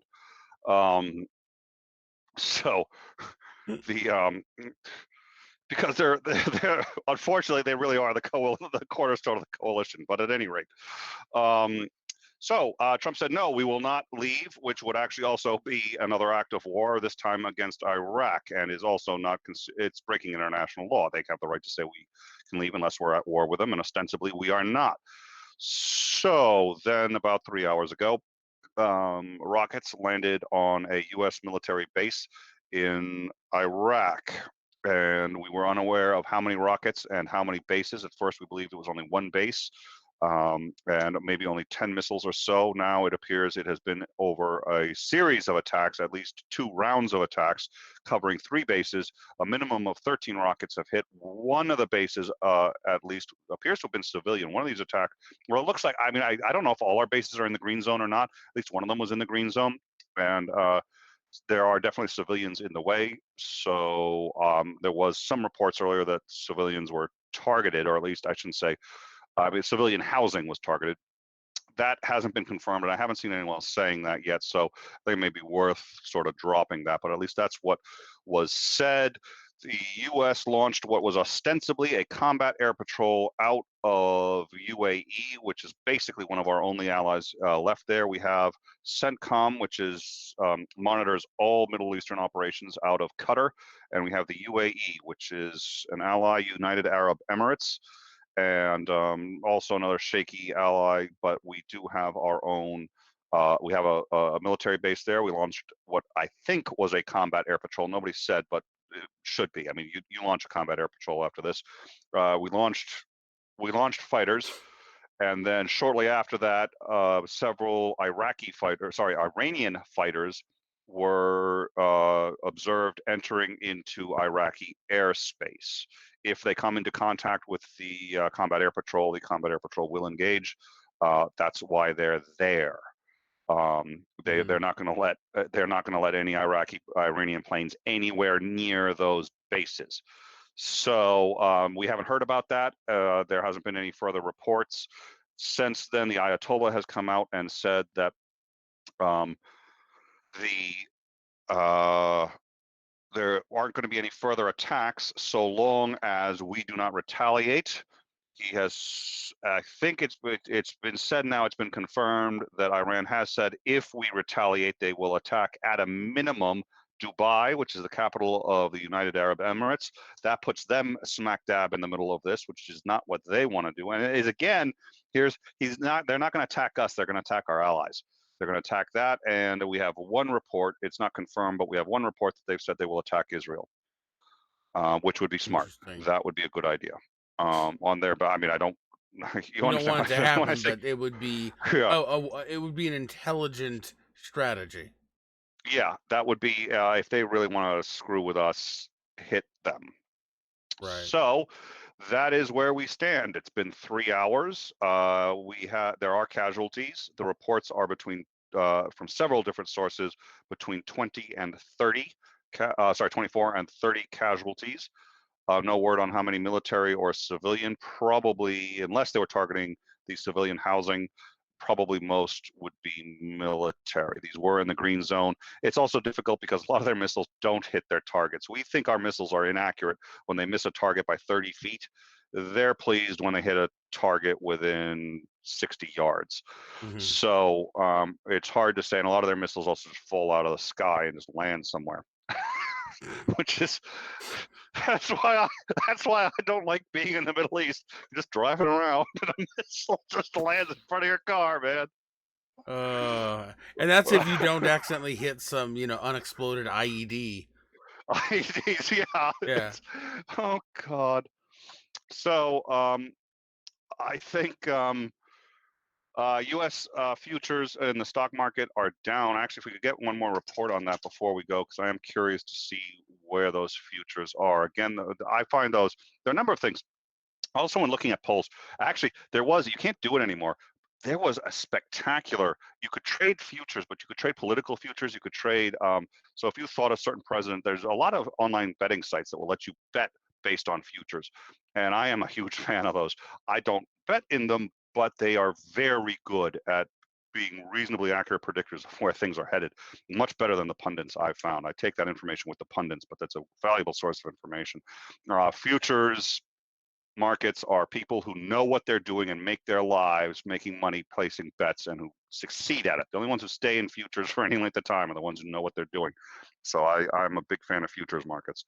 So I'm curious to see what the Um, futures do. And I'm not seeing any new report. The last report was 58 minutes ago, which I read to you.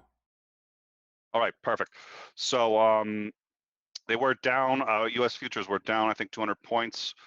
Although It's going to be gold has probably and oil have both soared. and coal and oil have soared. Gold and And oil. oh, gold and oh yeah, gold. Yeah. That makes a lot of sense. Gold, gold always goes up on. Yeah. So I think that's where we stand, and I think what I'm going to do is maybe give it another minute or two to wrap up and to have everyone check. We have a very large audience who's been with us for a huge part of the show. Thank you all very much for joining us, and we do. We try to do the best we can here to the best of our abilities, basically at all times. Um, Obviously, that's the ideal. we, Ansgar's working with me, so he does the best he can. But we do all try our best, and we do appreciate you coming here, and we see that as a sign of trust, and that's why we try to take it very serious as to what we can confirm, what we can't. I am very proud of the fact that we actually were live with this. We were live with it, not just we knew, we were live with it, ready to go and confirmed when before any of the major news networks had carried it. Only two networks were on it, and we had it live before that. So thank you guys. I'd like to thank everybody who works on In Time with me for doing that, because this was a lot of work, and it has been, and it's going to continue to be. And we appreciate the trust that you guys have in us, and we will continue to strive to be worthy of it. But until then, I think, oh Jesus, I choked like 4 hours ago. I was like, we have a show tomorrow at 2 where we're going to be discussing fundamentalist support for Trump with Sygart. Great guest. I'm looking forward to it. I was like, so we're not going to see anyone until then. Unless there's breaking news, but really. Yeah, yeah. Uh, Well, I miss the days when I had naivety. I miss the days when I thought that the world could be safe. I miss 3 hours ago. I miss when we weren't getting Mecha Bush. Mecha Bush. Oh, that could be taken so many ways. Oh, Um, good. Oh, Mecha Tangerine. Yeah, I it's don't. just Oh it's we're God. back to the book Bush doctrine though. We really are. We're back to the fucking Bush bullshit, No, no, I'm but going to disagree with you. worse. The Bush doctrine was at least a doctrine. Trump is just sort of like a Okay. dartboard. Like, what am I going to do today? Uh, Trump, the Bush doctrine may have been certifiable, illegal, and really fucking dangerous, but at least it was a plan. I mean, fair he enough. sat, he thought it through. He thought it through. It was a really bad fucking And came plan, up with but the he worst thought it through. possible decision, but he did think it through. Yeah, at least it was a decision. That's what I'm Okay, saying. I He thought did. it through, thought of all the consequences, and decided to do it anyway. Oh, uh, no. I think if we took two ferrets, tied them by the tail, shot each of them up with crack cocaine and about 600 pounds of Starbucks morning blend, they would still make more sense than this guy. uh, I'm Oh, gonna get Jesus. us out of the Middle East. Hey, hey, U.S., could you leave the Middle East? Nope. Jesus. uh, All right. Here's what I'm going to do. Here's what I'm going to do. Everybody in the live chat, everybody just, I'm going to, um, I'm going to hit the refresh button. And if there's nothing, uh, nothing new. Okay. I mean, the number of shows too, where it's like it was almost, it was it was like we're like, okay, and we're doing the breaking news, and oh, Ansgar, there's more breaking. It's like uh, we couldn't, we had to keep cutting each other off because I really appreciate your coverage of the last breaking news, but that's 12 minutes old. You need to realize that. Oh, yep. Well, we'll have to. I'm sure we'll be covering Trump's statement tomorrow, whatever that happens to be. yeah, well, yeah, if he does, and let's see if we can get a hold of ProLib and Mikey. I think we do need to.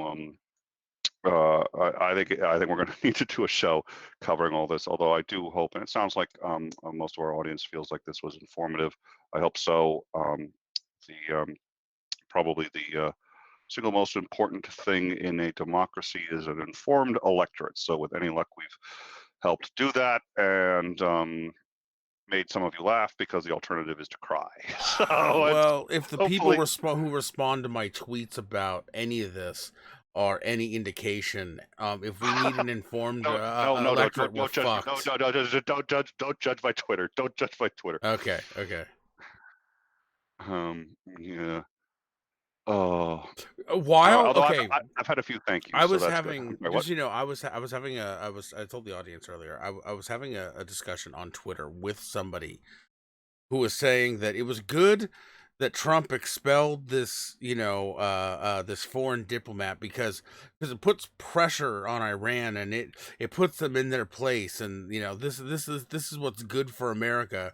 And while we're talking, I get the breaking news that Iran is bombing,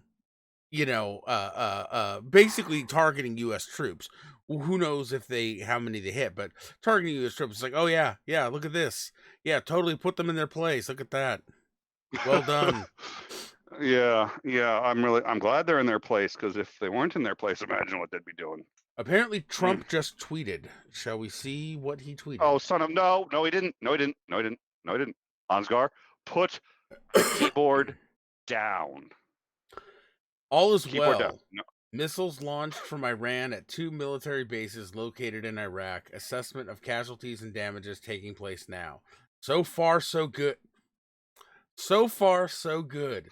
We have the most All is well. powerful and well-equipped military anywhere in the world by far. We will be making a statement tomorrow morning. So far, All is good. Okay. Well, I guess not I'm enough not going to people come into work died for me tomorrow. to care. Is essentially what Yeah. that Oh, says to me. thank you, Kitty and Nineball, and you've all been helpful in Nineball. You've given a number of super chats, so thank you very much. Yeah. Oh, Jesus. Oh, God. The Canadians giving us a hard time. Oh, it's weird. I didn't know what you're talking. All's well, David. When the president of the United States tells you all's well, you say, yes, sir. Thank you. May I have another? Jesus. You think Uh, Canadians would be a little more appreciative of the fact that, our military protects them, right? you know? Actually, Jesus. interestingly enough, one of the bases that was targeted had Canadian troops in it. So through Yeah, our you see, actions, Dave? Canadians actually came under fire tonight. Yeah, well, so here's okay. First of all, Dave, frankly, I think you should thank us for protecting your Canadian troop out there. So there was, I guess, there was a Canadian troop out in Saudi Arabia somewhere. He came under fire today because it's a Canadian. He needed an entire military base built around him to protect him, which we did selflessly, and we have protected him. Presumably, he's still alive. Called peacekeepers. Okay, that's it. I don't like. I don't. Okay, is there a mod that could kick Dave now? Um, So oh, I I hate it when say it we comes make up the with smart aleck. motto of this new war that isn't a war, all is well. All is well. I think it should be a Clockwork Orange. Um, There's nothing clockwork about Trump. I'm just saying. yeah. No, that's true. That's true. Um, oh God. Oh God. All right. Well, so Trump has notified everyone that all is well. I am Well, profoundly I'm relieved, as I'm convinced. sure Yeah, everyone can tell. yeah. Uh, we will. Oh God, I really hope there's no more breaking news. But if there is, we will endeavor to cover it. That was the other thing that I failed to mention in our rundown. But we had really decided we were going to raise the bar for what we were like. If we're gonna have lives, we're gonna have to raise the bar for what constitutes breaking news. And so when Trump twice said he was going to commit war crimes, we're like, nah. That's kind of regular for him now, anyways. But yeah, so even hopefully there's nothing that's going to exceed that bar, and it sounds like Iran doesn't want to do anything for a little while. And Trump, I think Trump wants to respond. I think he knows that this country needs to respond. I think it's in our best interest and national pride that he respond. But it's nappy time, so he's gonna take a nappy nap. And when he wakes up, you know, maybe we'll respond. And maybe we'll think about what we're gonna do. I'm just saying. Um, so our fearless leader is going to bed, and will tell us all tomorrow what to think. Well, I'm going to boil down his tweet into, I'm going to sort of paraphrase. Not enough Yeah. people died for me to give a shit. Talk to you later. Yeah. Well, could I tweak that a little bit? Sure. I haven't killed enough people for me to give a shit yet. Well, no, he's specifically talking about being attacked. So, and he's saying all Yeah, is but well. And he's saying all is well. So it's, you know. oh, let me. Okay, so I haven't killed enough people to stop giving a shit. Okay, fair enough. So he's gonna. Yeah. So tomorrow he's gonna have to kill people. And I know I was getting pissed at people making fun of death and murder earlier, but I'm sitting there going like, first of all, at this point, you almost kind of have to. And I'm really just making fun of Trump and just how grotesque this whole situation is. Yeah, we've gotten kind of punchy because we're tired. Yeah, and Yeah. because Trump's our fearful leader.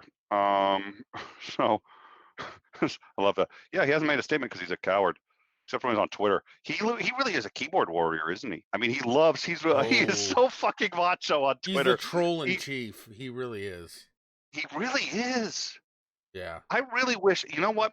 I actually probably would have voted for Trump if all wars were fought on Twitter. If all wars were fought on Twitter, he'd actually probably have made a pretty good president. Because that he can fucking do, but that's about it. He can't even run a business without getting bankrupt 16 different times. Um, all right.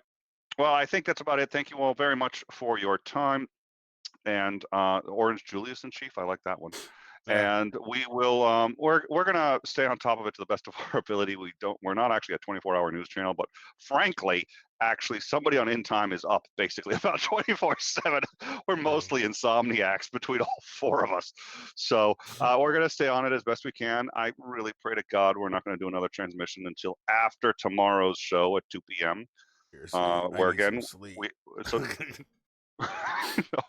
Dr. Seigart tomorrow to discuss should Evangelicals be supporting Trump? Is can Christians support Trump and be within the bounds of their Christianity?